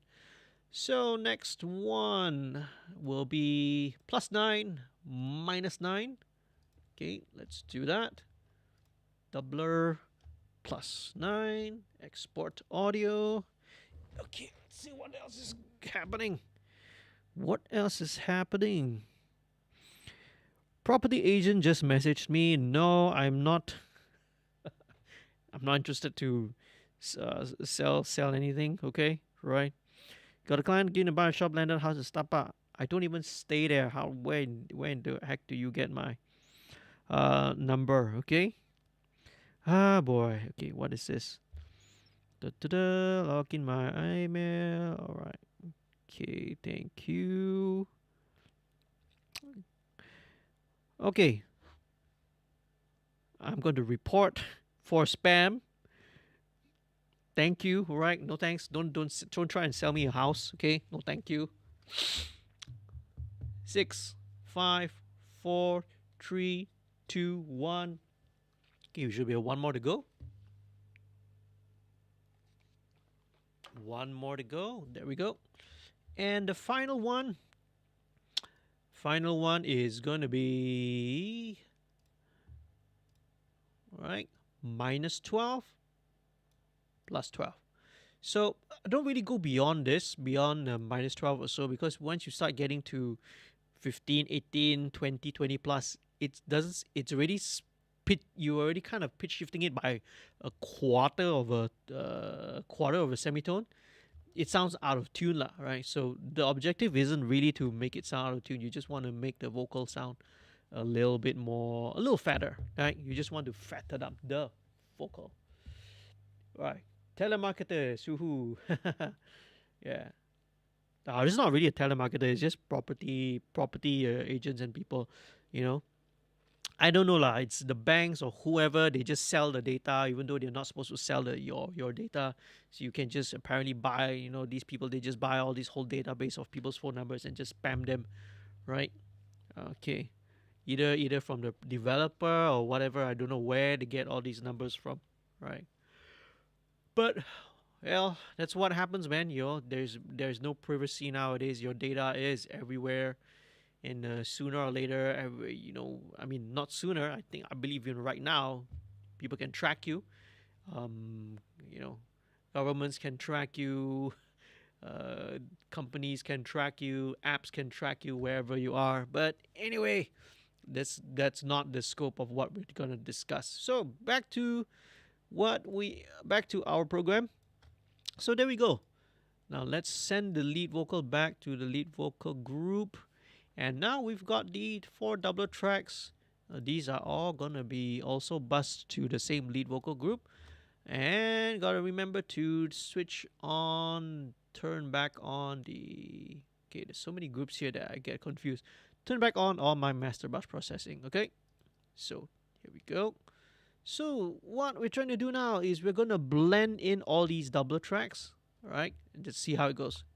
Terang-teranglah siangku dicerahi cahaya matahari. Okay, just a little bit. Hari itu ku ditemani langit-langit biru. Okay, right, cool. So it's a little bit wider, you know, a little bit more wider, a little bit of modulation, right? Yeah, a little bit more air to the vocal, a little fatter lah, just a little bit more of everything. So this is gonna be subtle. It's gonna be blended in just a little bit. Let me exaggerate it so you can hear. Dan ku bersama kasihmu. You obviously don't want it to be so obvious, right? We want it to just be a little bit subtle. Let's go back. Terang-teranglah siangku dicerahi cahaya Bypass. matahari itu ku ditemani langit-langit biru dan ku bersama kasihmu. That's it. Just a tiny touch. It's very subtle. It's almost imperceptible. Okay, right. Now, depending again on context, depending on style, this sometimes may increase. This may be louder or softer depending on the blend. So, I bounce this down to audio because it also gives the flexibility. I can EQ this a little bit further. So I want to take out all the bottom.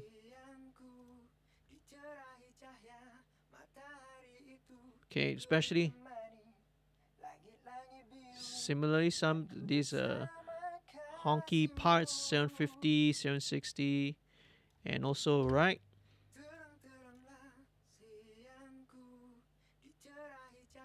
Okay, let's go to this verse because let's go to the part where singing more aggressively. Rindu belayanmu, indahnya padamu. Patah harapan, beza haluannya, tak lagi Okay, so it's got this harshness at 6K. Let's get rid of that.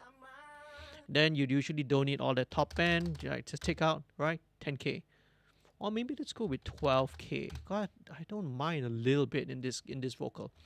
Right? So let's copy these settings over to all 4 tracks of these doublers. Alright. Link them together so it's easy to manipulate, and voila! There you go. Aku rindu belayanmu, indahnya padamu. Patah harapan, beza haluannya, tak lagi nak bersama. Okay, it's meant to be very, very subtle, okay? A little bit, you can hear a little bit of modulation, right, going on behind this. Again, it boils down to taste as well. Some clients, some artists are not going to like this, so if you don't like it, simple, easy, right? Just mute it or just edit the part out, right? Maybe only have it right in the choruses where everything is a little bit busier. So there you have it. All right. Now I just want to do a little bit of rough automation, I think, just to sort of gauge the levels. Terang-teranglah siangku, dicerahi cahaya matahari itu, ku ditemani. So we're going to start this at about 2.5 dB first. Dan ku bersama kasihmu. Aku rindu belayanmu, indahnya padamu. Right, cool. Aku rasakan kekecewaan. Okay, now going into the second verse, right, where the drums are all full on. Tak lagi nak bersama. This can probably go back up to Aku rasakan kekecewaan, jiwaku ini tanpamu. about -1 dB. Menanti hadirmu, mungkin ku rasanya. I'm so tempted to put a gated verb on the drums, but that will cause it to date it to be very 80s, but we'll see. Okay? Hanya sendiri dan ku mengerti betapa lengkap hariku dekatimu. And then chorus. Terang-teranglah siangku, dicerahi cahaya matahari itu, ku ditemani langit-langit biru, dan ku bersama rasa rindu. Okay, right. Let's just roughly do this first. Masih kekalmu di memori, ingatilah sinatiku, puisi seketika itu. So we're about 4 dB down, okay, in the bridge.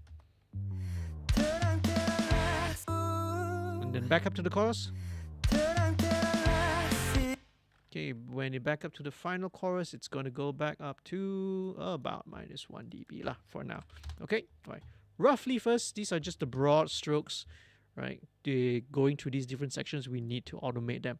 So, there we go. So, we are now in the creative side. Remember I said early on was the corrective stage. Now we're going to go in the creative processing stage. So, on this track, right, I bus this to a lead vocal group. So in this group, this is where a lot of the other processing takes place. So there we go. All right. So first things first, another instance of 1176. So you're looking at, wow, that's like you're already compressing when you're recording. You have the tape emulation, which does a little bit of subtle compressing.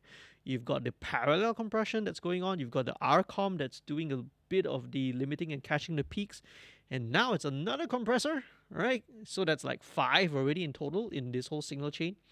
Now this 1176 is going to be used more, not really for the dynamic control. Yeah, it does, but actually it's more of imparting and using it more for the tone, all right? So I love the 1176. It gives a little bit of grit and a bit of aggressiveness to the vocal, which is what we need. So let's check it out, okay? Right, so here we go. Let me turn this down, turn on, engage the compression. So in this case, slowest attack, fastest release, okay? Right? Belayanmu, indahnya padamu. Patah harapan, beza haluannya, tak lagi nak bersama. Oh, I love it, man. It's giving it really, really, really nice thickness to it. Aku rindu. Right.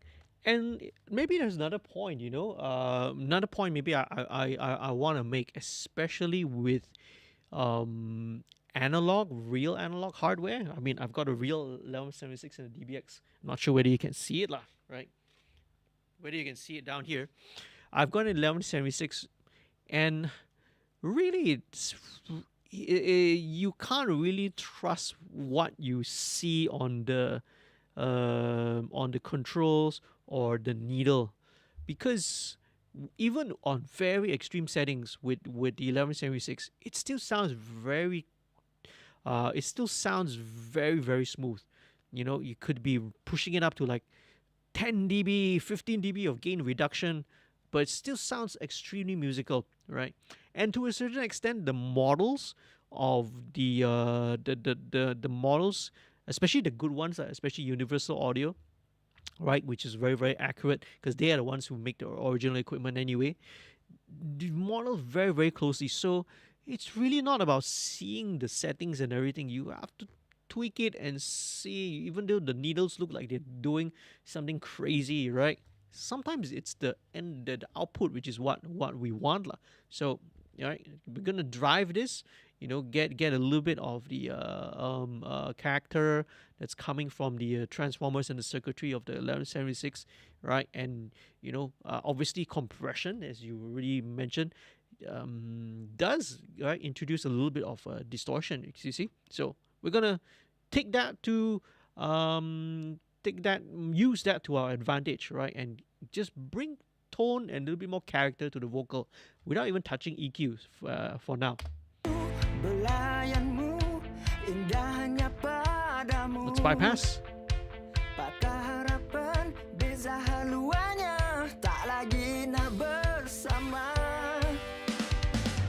Yeah, so instantly energy, Aku rasakan kekecewaan, jiwaku ini tanpamu. Awesome. Menanti hadirmu. Now, obviously, all this compression is going to it's introducing a little bit. It does push out all these transients and sibilants, so you do need a second deesser after the chain. Mungkin ku rasanya sendiri dan ku mengerti betapa lengkap hariku dekatimu. Terang-teranglah siangku. Okay, right. Not only that, some of the transients, right, especially on the T's, the K's, and all that, we're gonna need to try and tweak it a little bit. Now, there are several ways of doing it. I know this little plugin has been helpful. Let me just try and check this out. All right, let me just try it out. All right, this is Acon's declicker. I think you can also use the same thing if you have isotope elements, right? But basically, this one is just to take away some of those clicks that's caused by the mouth, right? Mouth clicks. So voice, reduce mouth clicks. Let's check it out. Terang-teranglah siangku, diterahi cahaya matahari itu. Ku ditemani langit-langit biru, dan ku bersama rasa rindu. Okay, the problem is that it's robbing away some of the high end. So no, I don't think I like it. Nope. Right. So in some situations it works. All right. I think I was trying it on another vocal earlier today. That worked. But no, in this case it's taking away too much of the top end. It's making the vocal dull.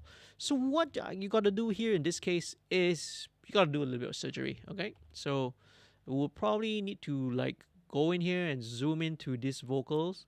Right. And you can see, you got a little bit of this things here, which is causing all the the transients. You kind of have to sort of just do a little fade in and attenuate it a little bit. So this also happens on the doubler tracks, so we need to pay attention also to the doubler tracks lah. Right, so let's take away. You can sort of see it here, all this, right? Honestly, with the doubler, I would just be brutal, go all right up here and just chop it all off, because we already have the T transient, right? The consonant that's coming from the main vocal track already. These, we don't need that to be there, okay? So let's listen to this. Okay, it's a little bit better, right? I may tweak around with the curve a little bit. Let's adjust and apply a slightly steeper curve, and let's see. We need to find a balance, because you still need to hear the consonant, the T sound, right? But without it being too spitty, you see. Okay, that's a little bit better, right? Right, and I'll fine tune this. Now I'll go through this later with all the vocals, because I'm not gonna do it now, because otherwise it's gonna be very boring. You're not gonna want to watch this. So I'll do this later, okay? So let's move on to the next thing, right? So all these are again byproducts of using the compression, right? It will tend to bring out all these sibilants and transients. So I'm gonna activate this Pultec EQ. So this Pultec EQ, I've placed it actually before the compressor, which is like very it's normal, right? Let's have an EQ before, but I will only engage it after I've already set the compression settings. Now this is gonna be a little bit hard to wrap your head around with, but basically what this is gonna do, because now when I'm tweaking the EQ, I am gonna be pushing the audio a little bit harder. The compressor is gonna work slightly harder now, because now I'm gonna be boosting some frequencies into the compressor, see? So this is going to cause the character to change. It's going to cause it to tune, to change a little bit. But again, it's more of a tonal thing, because once again, right, once I'm slamming so hard with the 1176, it's not really about dynamic control here. It's more about tone already. So I'm going to, let's start with just shaving off a little bit of the top end. Let's go for the broadest bandwidth, all right, widest bandwidth. Let's start about 3K, right?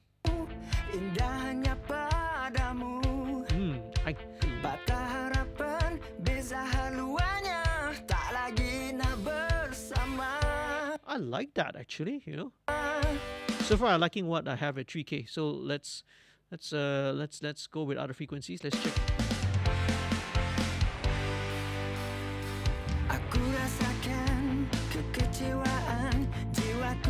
4K.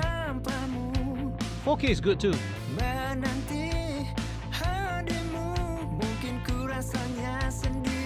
5K, no, it's getting a little bit out.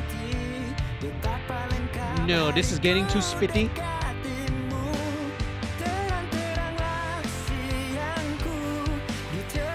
Go with 3K, okay? 3K is good.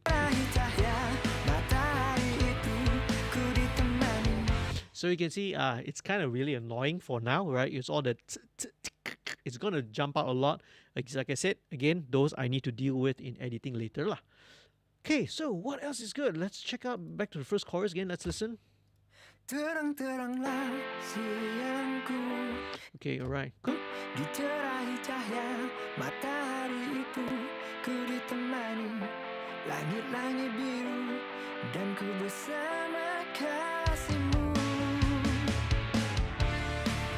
Very nice. Okay, very cool. So let's go with MV2, just to bring out a little bit of energy, right?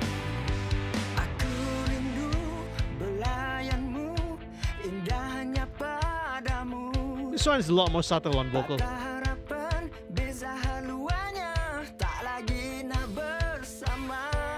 Okay, very cool. All right. And then next thing we're going to drop in is vocal rider. So same thing as bass rider. This is like the cousin, except this one is more attuned for vocal frequencies. Very easy. Again, one of these intelligent plugins, right? That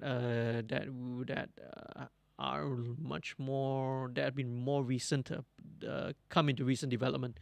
So this is different from a traditional compressor because it looks ahead at the audio and writes the fader. Right? It doesn't wait for the audio to pass the threshold, then only it reacts, because that's what a compressor does, you see. So this is, again, a very transparent form of level control. All right. But the way that I treat it is I treat it more like a compressor. So this is very subtle. Again, not more than 1-2 dB. Belayanmu indahnya padamu patah harapan beza haluannya tak lagi nak bersama. Very nice. Cool. All right, great. All right, happy with it. I'm really happy with the sound. So let's check out still the verse. Okay, let's, right. Now, let's move on to some effects. Now, what I want to do, first of all, is to sort of place the vocal in a nice, expensive sounding room. And I do that using Super Tap. Right. Super Tap is actually a delay. But here, this is set to a very, very short, delay, right? 400 BPM delay, which is like how many milliseconds? How many does it say here? Okay, hard to see, right? See, but the key is actually you have firstly no feedback, because this one is just a single reflection of the walls, right? So to speak, you're creating like a virtual space for it, and very importantly, the EQ section here, you want to filter out all the high end, so everything here above 1.5K.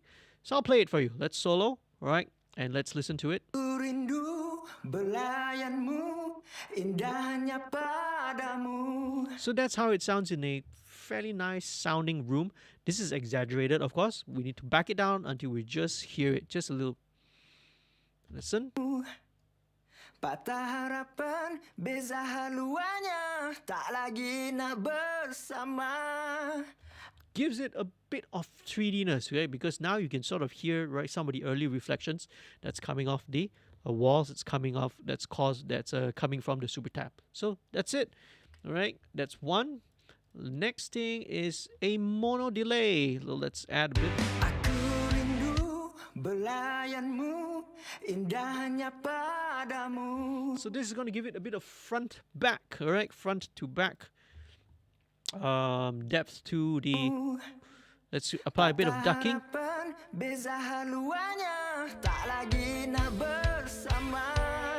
There you go. All right, cool. Last but not least, actually not last, right? Still got one more. This is EMT140. It is a plate reverb. Now I may not add it. I may actually just kind of automate this. I don't really want this here. Terang-teranglah siangku dicerahi cahaya matahari itu, ku ditemani langit-langit biru dan ku bersama kau. So even here doing. Aku rindu belayanmu indahnya padamu. Okay, let's automate this. Patah harapan beza haluannya tak lagi nak Only in the second verse, I want to have a little bit more of that room reverb. Okay, going to the second verse. Aku rasakan kekecewaan jiwaku ini tanpamu, menanti hadirmu mungkin ku rasanya sendiri. Okay, he's right. Cool. So now there we go. So only in the second verse does the reverb kick in. Okay, so about 22 minus 22 dBFS setting there. Okay, that's very cool. So the vocal reverb, this little plate reverb, only kicks in. The EMT 140 reverb only kicks in second verse onwards. Now, additionally, let's give more dynamics again. So, next thing.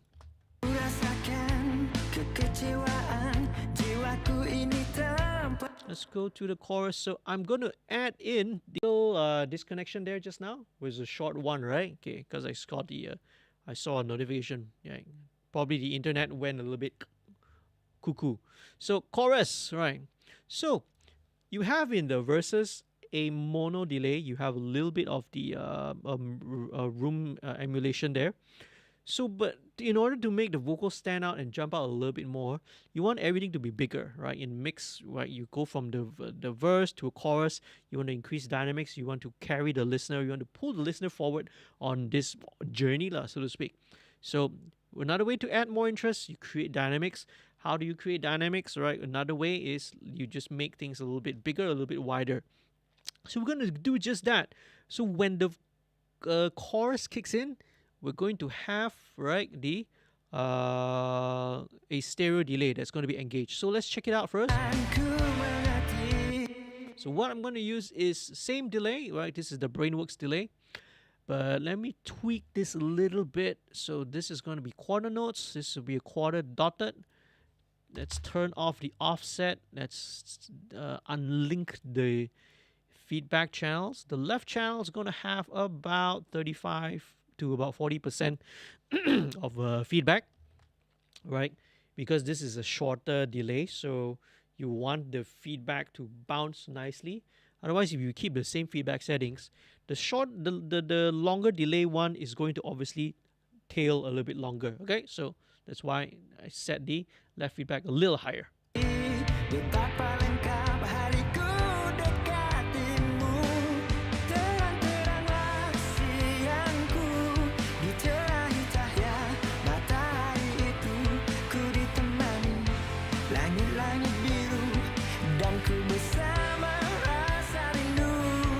There you go. Okay, so let's automate this. Okay.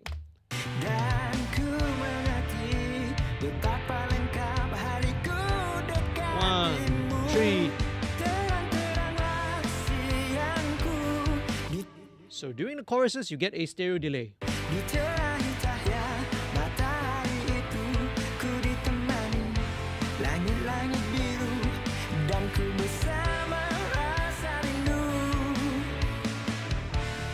Very cool. So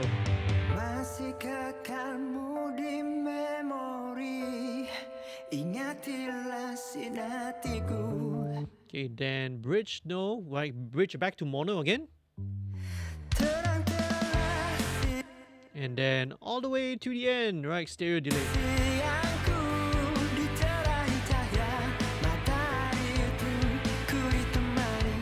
All right, okay. Now all those transients, the consonants is really bugging me right now. So again, I'll have to do it later, okay? Right. I won't do this on the stream itself. Super cool. Let's move on. What else is next? Okay, let's go to some of these loops that we have. Nice, okay. Already sounds good the way it is. Don't need to mess around too much with.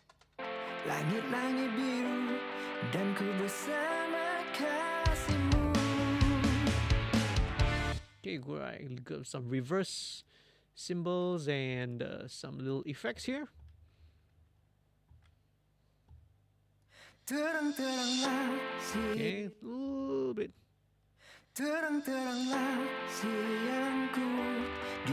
Okay, these little light bells. Let's see, what is this? Can't remember. Alright, okay. It's like a little sonar kind of a ping. And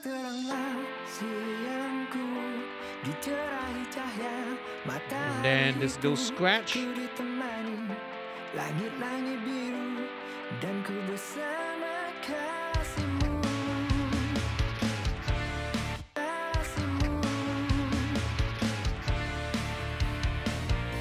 A little turntable scratch here.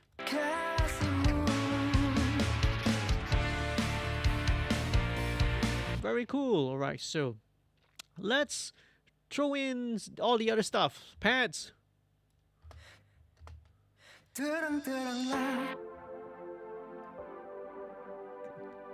Okay, does not need all the bottom end, so let's take it out. Now with pads, I don't mind, let's spread them out a little bit into the stereo field. So let's take S1 Imager. This is a very old plugin, by the way, but still works great. So let's go about 1.5.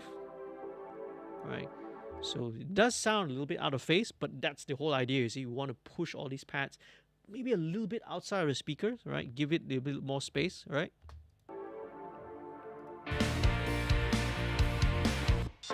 Siangku dicerahi cahaya matahari itu ku ditemani. Okay, now vocal is still a little, I think on some parts he still has a little bit of the that woolliness to his tone.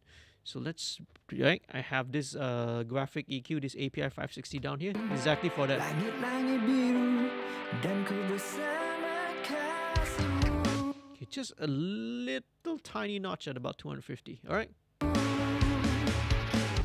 Terang-teranglah siangku. Okay, that's a bit better. Dicerahi cahaya matahari itu That's a bit better. ditemani. Langit-langit biru dan ku bersama kasihmu.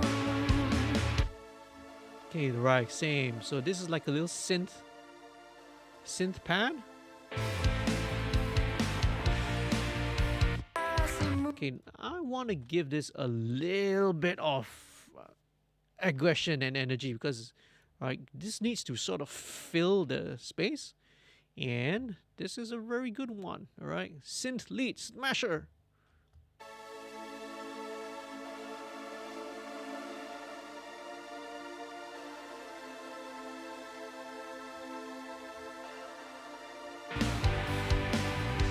Aku dan ku bersama kasihmu.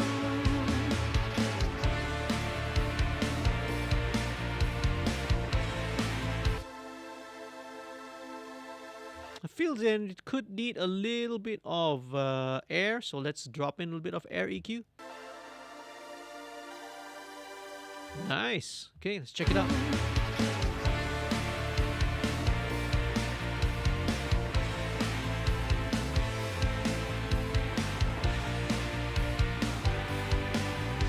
Aku rindu belayanmu indah. There you go. Right. So let's look at this one. Alchemy. What is alchemy?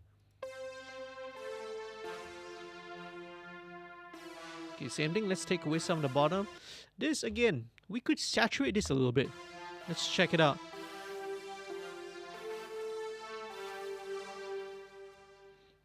A bit more.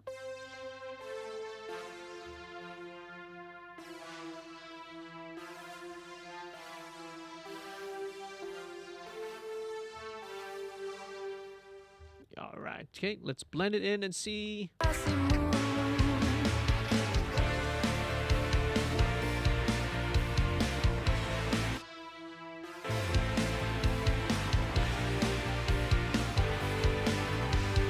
Okay, I might actually bring the pads down now, actually.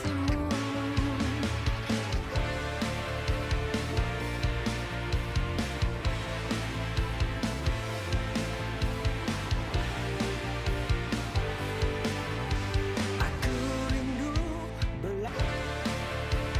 Because it's playing a bit of a melody, but I might tuck this in a bit. Okay, because now this is a bit too wide. It's kind of just competing with the guitars. Let's center this guy a little.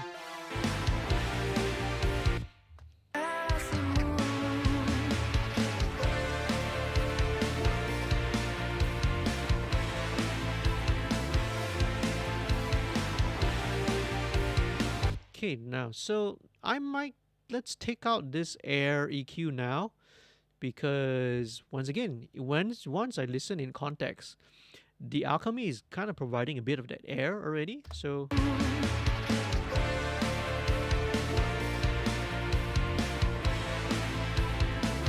yeah, okay, yeah, it makes a little bit more sense now, because when I brought the air up, all the highs from the Epic Cloud pad here, that synth pad, it starts to kind of smear this lead line, you know, if that's what I say, this alchemy line.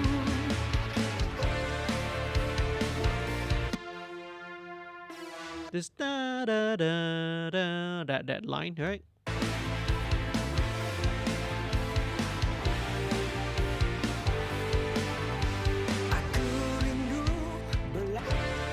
Okay, that's cool. All right, so let's go. What is this alchemy ARP? All right, yeah, as expected, this is an arpeggiator pad.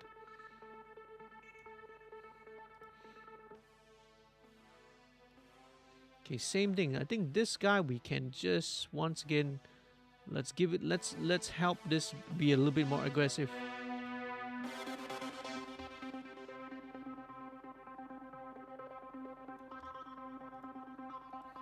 A very cool little arpeggiator thing going on.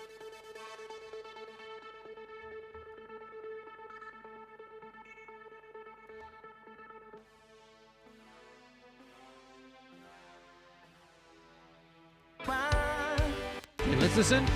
Aku rindu belayanmu, indahnya padamu. Patah harapan, beza haluannya, tak lagi nak bersama. Very cool, right? So I think I'm gonna drop in MV2 because this is gonna help to bring out some of the low level detail here. I kind of like it, but the softer parts need to be brought up. So the loud parts are fine, right? It's not touching it, it's not compressing, but it's helping to bring out some of the lower level stuff. Yeah, especially that. Da, da, da, da, da.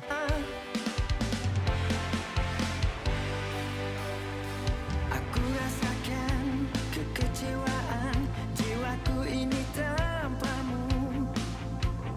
Menanti hadirmu, All right, very cool. mungkin ku rasanya sendiri. All right, let's move on to. Let's go to what do we have next? Solo. Okay, solo. Rasa rindu. So similar thing. So with the solo, we could probably, right? We could do without too much of the bottom end. That's.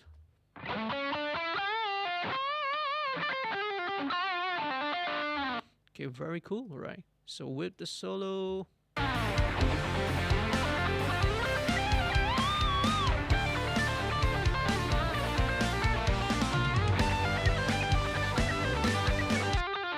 So this is where I love using MV2 also. So MV2 again.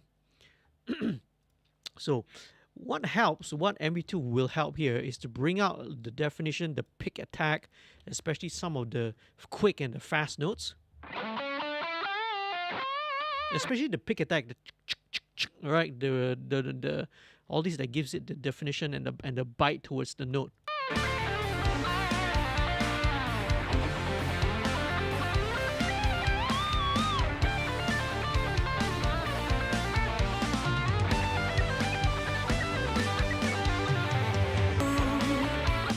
I forgot to ask actually. I don't know whether Toto is still watching this or not. Who played the guitar solo lah? It's pretty awesome, man. Right? Pretty awesome guitar solo, man. So okay, now so these are all the solo is going again to another group, and what I like to use is multiply. So multiply here is actually kind of like a chorus and modulation, right? Thing. Like for choruses, for solos, I like to use this.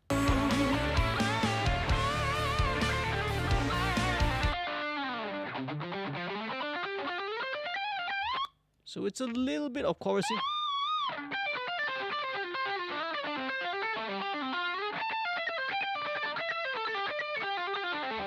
That's really, really cool notes, man. Yeah, interesting notes. Okay, so let's add a bit of delay to this. Let's go with Baby Come Back from Baby Audio as well. And let's go with eighth notes first of all. Let's check it out.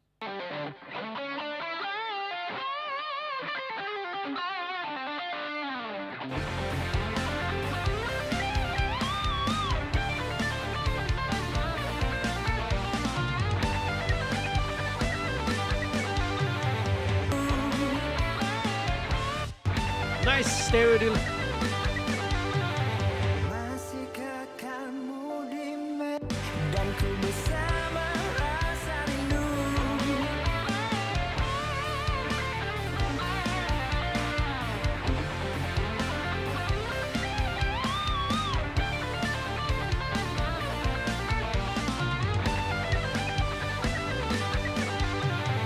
Masihkah Awesome, man. Okay, let's check out the solo at the start.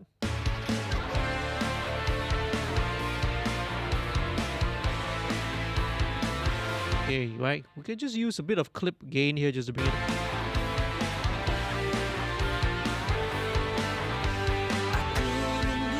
Okay, now maybe a little bit of.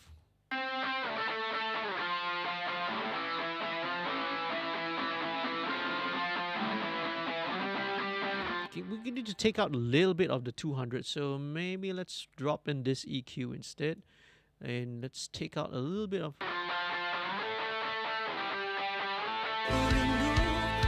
Yeah, okay. All right.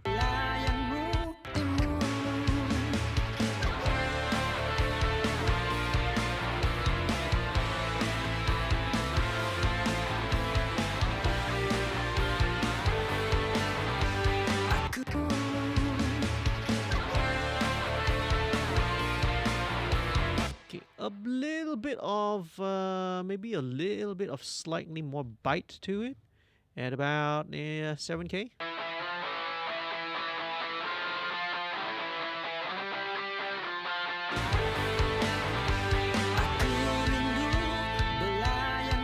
Okay, bring down a little bit of the multiply, because that's obviously, you know, adding and making the modulation a bit more audible. Okay, right.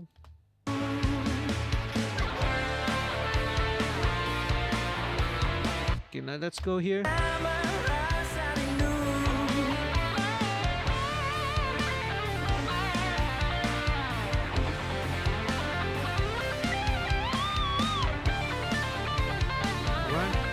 Very cool, right? That's good. Right, we can add a little bit of modulation there later as well.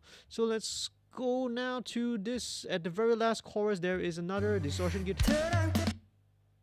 And what is this doing? All right, this is pretty much more of like a line. Right, so let's check it out. So we can take out the bottom.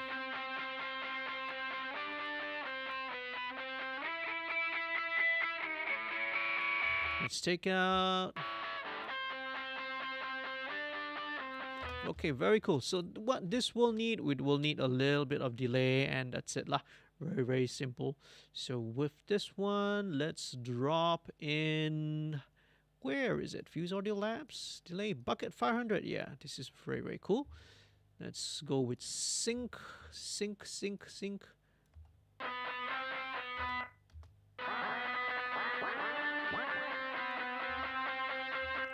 Yeah, just 8 notes.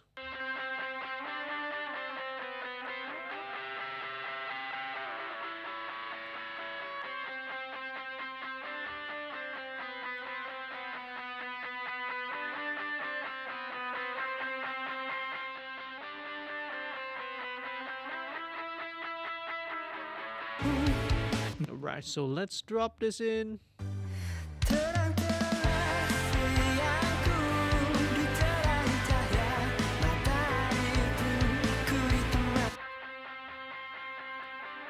Okay, again, you could use a little bit more bite. I'll just use the stock EQ in.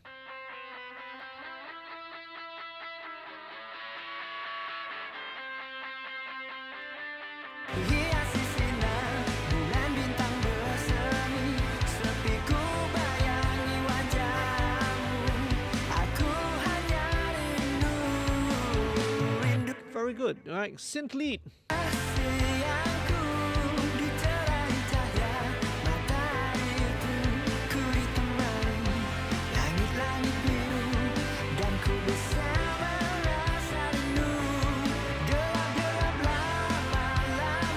Okay, let's check out what the synth leads are doing.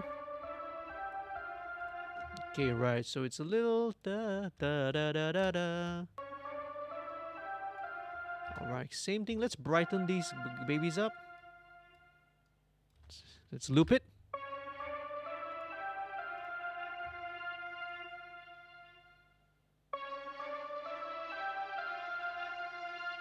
It's quite a bit of need quite a fair bit of EQ to lift this up. Let's try to. Even this is driving this all the way up isn't good enough. It's 12K. Let's check this out. Nope. Let's go with, okay, if we need something drastic, right, the Neve will always be, you know, one of the most aggressive ones.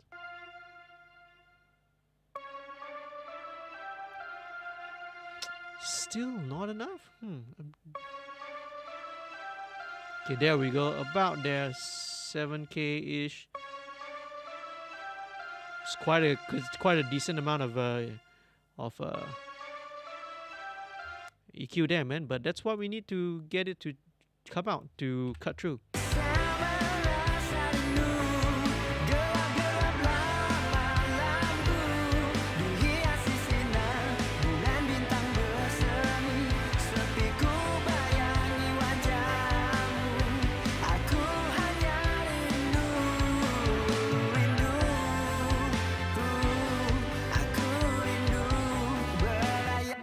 Even it could do with a little bit of delay, right, just to give it a bit more space.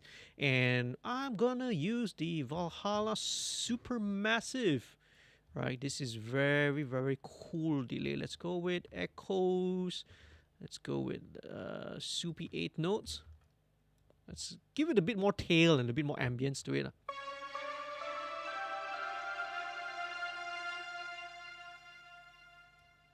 Yeah. Check it out.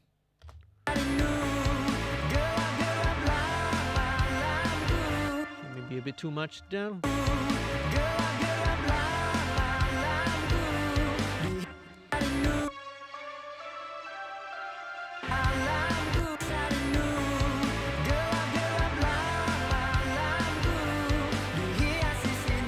Very cool. Okay, now, so what I'm going to do right now is I'm actually going to switch over to a different pair of speakers, because what I've been mixing on primarily are the bigger Cali LP8s, right? Because these are the main monitors I use. But in mixing, especially halfway around the stage, I will switch over to the smaller Yamaha NS10s.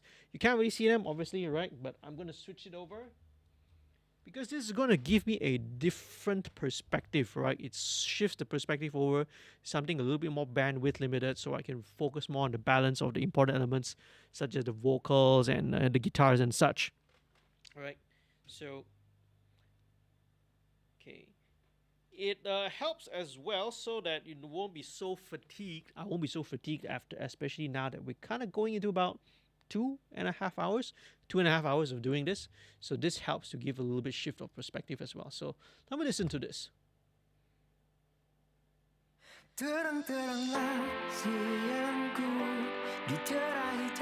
Okay, yeah. It's a lot better. Okay, now while I'm listening to this, let's do a few more other stuff. Now I'm going to drop in what I love to drop in right now. This is, let's go to the choruses, right?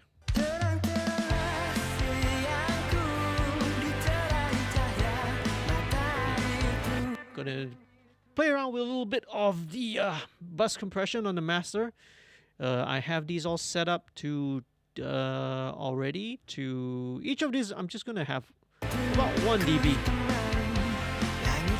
So instead of having one single massive bus compressor doing like a few dB of compression, I'm just gonna have this one.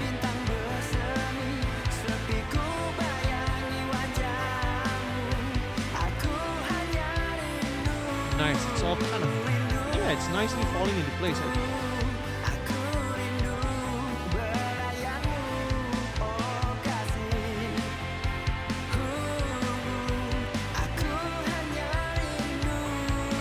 Very nice. Okay, so I'm also going to drop in. I love this processor on my master bus, man. It is the SPL Iron. Now this is gonna go into an MS mode, right? So here we go. Mix bus. Turn off the parameter link. Turn off the bus output.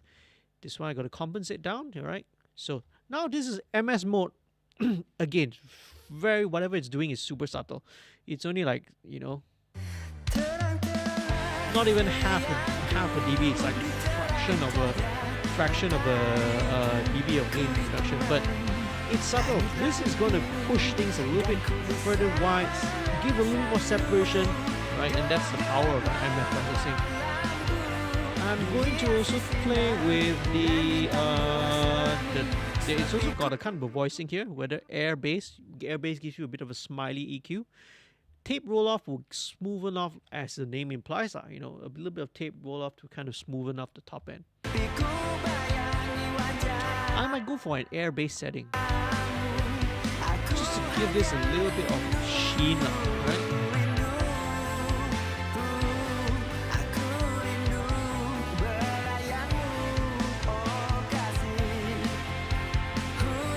Alright, and after others, let's drop in this. So this here on the stereo, I will also drop in a API 560. Now this is something which I picked up from a mastering engineer. He just inserts this, that's it, does nothing, right? This one helps to improve a little bit of the center, makes the sound a little bit more solid.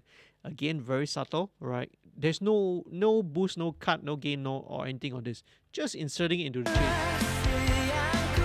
And just to sweeten things a little bit, I feel this might be useful. Just drop in a bit of fresh air. Fresh Air. It's another plugin from Slate Digital, and this is an emulation of the Dolby noise reduction processing.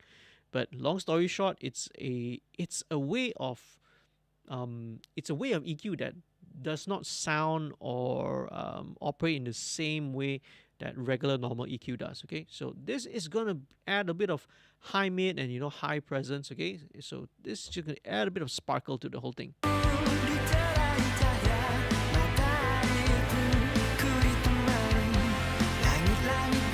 And honestly, I never go more than 5%. Right? Probably I might even tone it down to even 4 or 5%, because that's all it needs, man. Just a little bit of that magic fairy dust. So let's bypass this. Let's just listen to. Let's bypass. Yeah. Let's just give that little bit of sparkle. Maybe it's way down to 4%.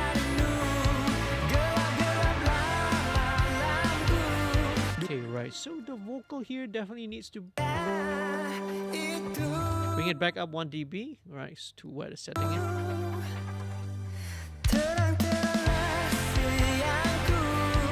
Check out this loop.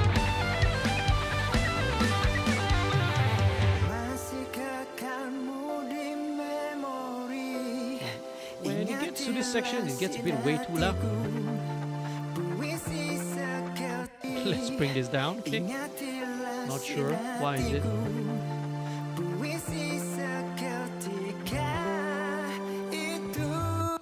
right.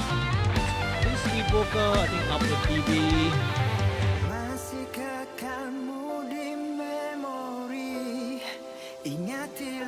About 2.5. Yeah, that's better. In fact, when it goes to Puisi Seketika, it needs to be up about a dB more.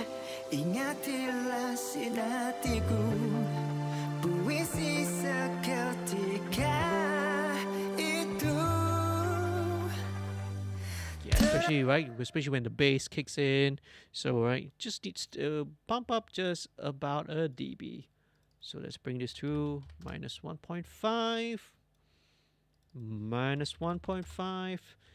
Subtle things. Okay, now these vocal automation here, and especially a lot of other automation as well, for the moment you are only seeing the broad strokes, okay, the broad right adjustments. So see, the automation is across the entire section, like verse, going to pre-chorus, going to chorus. Now when I'm going to do later on, not during the stream, right, because it takes a long time, and usually I will do it after taking a little bit of an ear break, right, which is right after this. Okay. One or two more things I'll show you, but this is basically, you know, a very very rough broad strokes kind of thing. Once I'm done with this, we are kind of about 70-80% of the way. There's going to be a lot more, some more fine tuning to take it right all the way to the final 100% until we're satisfied lah. Going to be automating right the lead vocal, especially all the even go down to the syllable, how detailed we're going to automate stuff. Right, some of the instruments as well. I think, you know, some of the synths need to drop in and drop out, especially during this last chorus, because we have everything going on. You got all the additional guitar parts and this synth line which is also going on. So some automation will need to take place, but I'll do it right at the later stage. Now, to show you all that, it's going to take too long, right? It might take like 4 or 5 hours in order to do that. So we're not going to do it on the I won't usually be doing on the stream lah. So I've ran you through right most of the basic stuff, right? The rhythm section, the drums, the bass, the guitar, keyboards, and focus a lot on the vocals especially, right? Because that's the important part of the song. Few other, maybe just one more other thing I want to do as a sort of another tip which you can use, right, to create your dynamics. And this one I'll show you before. We call it a night and wrap things up.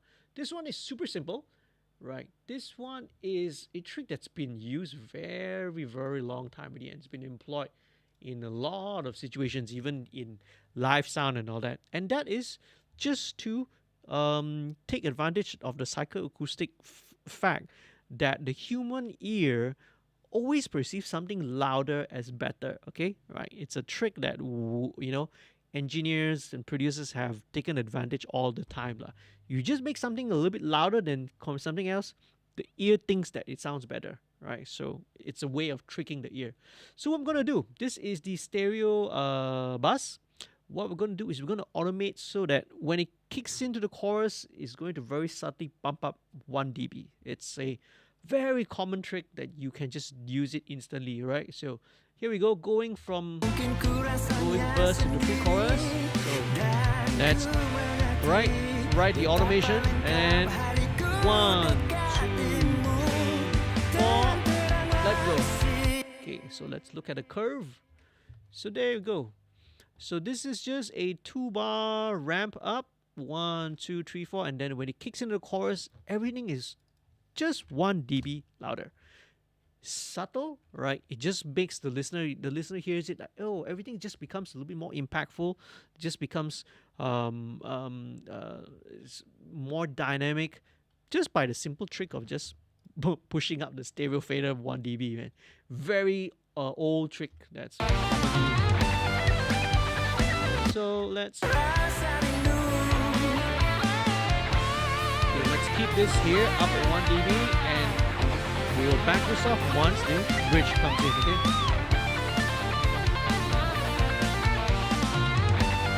Ready? 1, 2,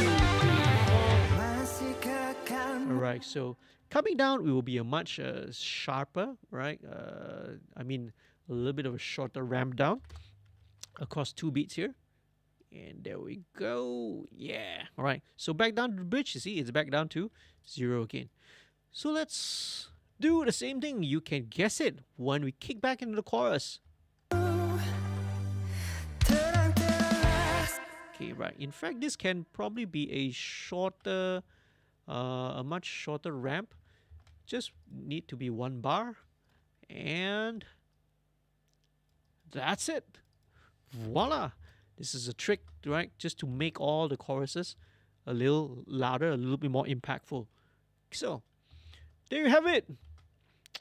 I would say this is probably the first draft of the mix. About 70-80% of the way there. As I said, a lot of fine-tuning, automation, and all that will take place later. But usually this is a good time to wrap it up, wrap the live stream, right? Take a little bit of ear break before moving, right? So, yeah, Kuseki says, yay, ye old louder chorus trick. Super simple, super effective, man. Yeah. So let's do a little listen through to the whole thing, and we'll wrap this up. Thank you so much for watching, man, everyone. Okay, this is going to be Amirin Syiqrin's debut single. Rindu Sanubari. It's going to be released on HypeBeat, right? The HypeBeat label. Awesome, folks, right? Details of the artist are all down in the description. Do check it out. He's got his Instagram page. This is his debut, and I suppose when the song up, they might put out a music video. I'm sure, right? And then, right? I'm gonna wish Amirin all the best, right, for his bidding career and future career. And thank you so much, everyone, for watching, man. All right.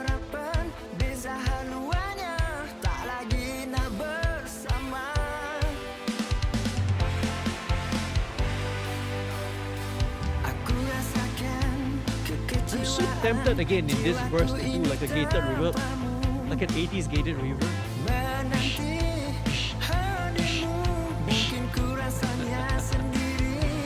We'll see. I might just drop in a sample. That's the easiest way of doing it.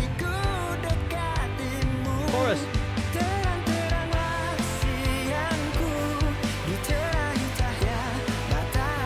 Right. So the crash needs to be a little louder.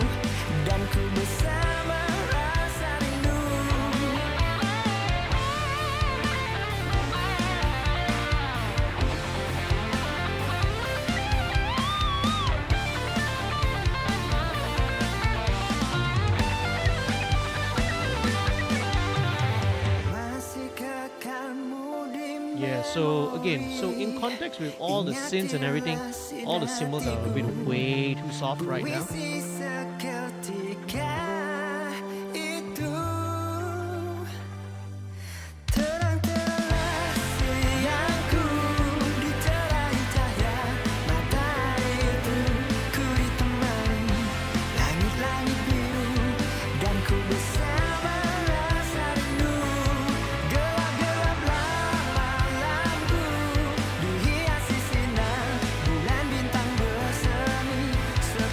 Alright, so thank you again so much for watching.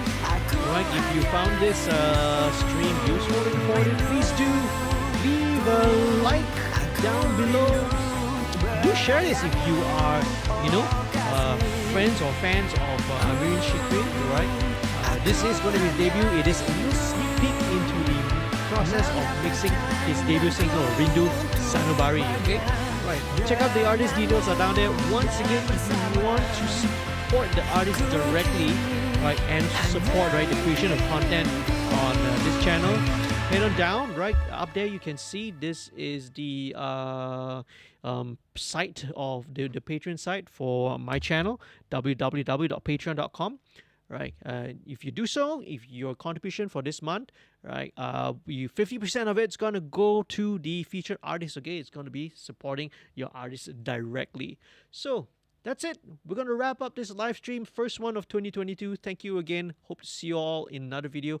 Oh, subscribe if you haven't done so. By the way, I would really appreciate it. Peace, love, and music. Out.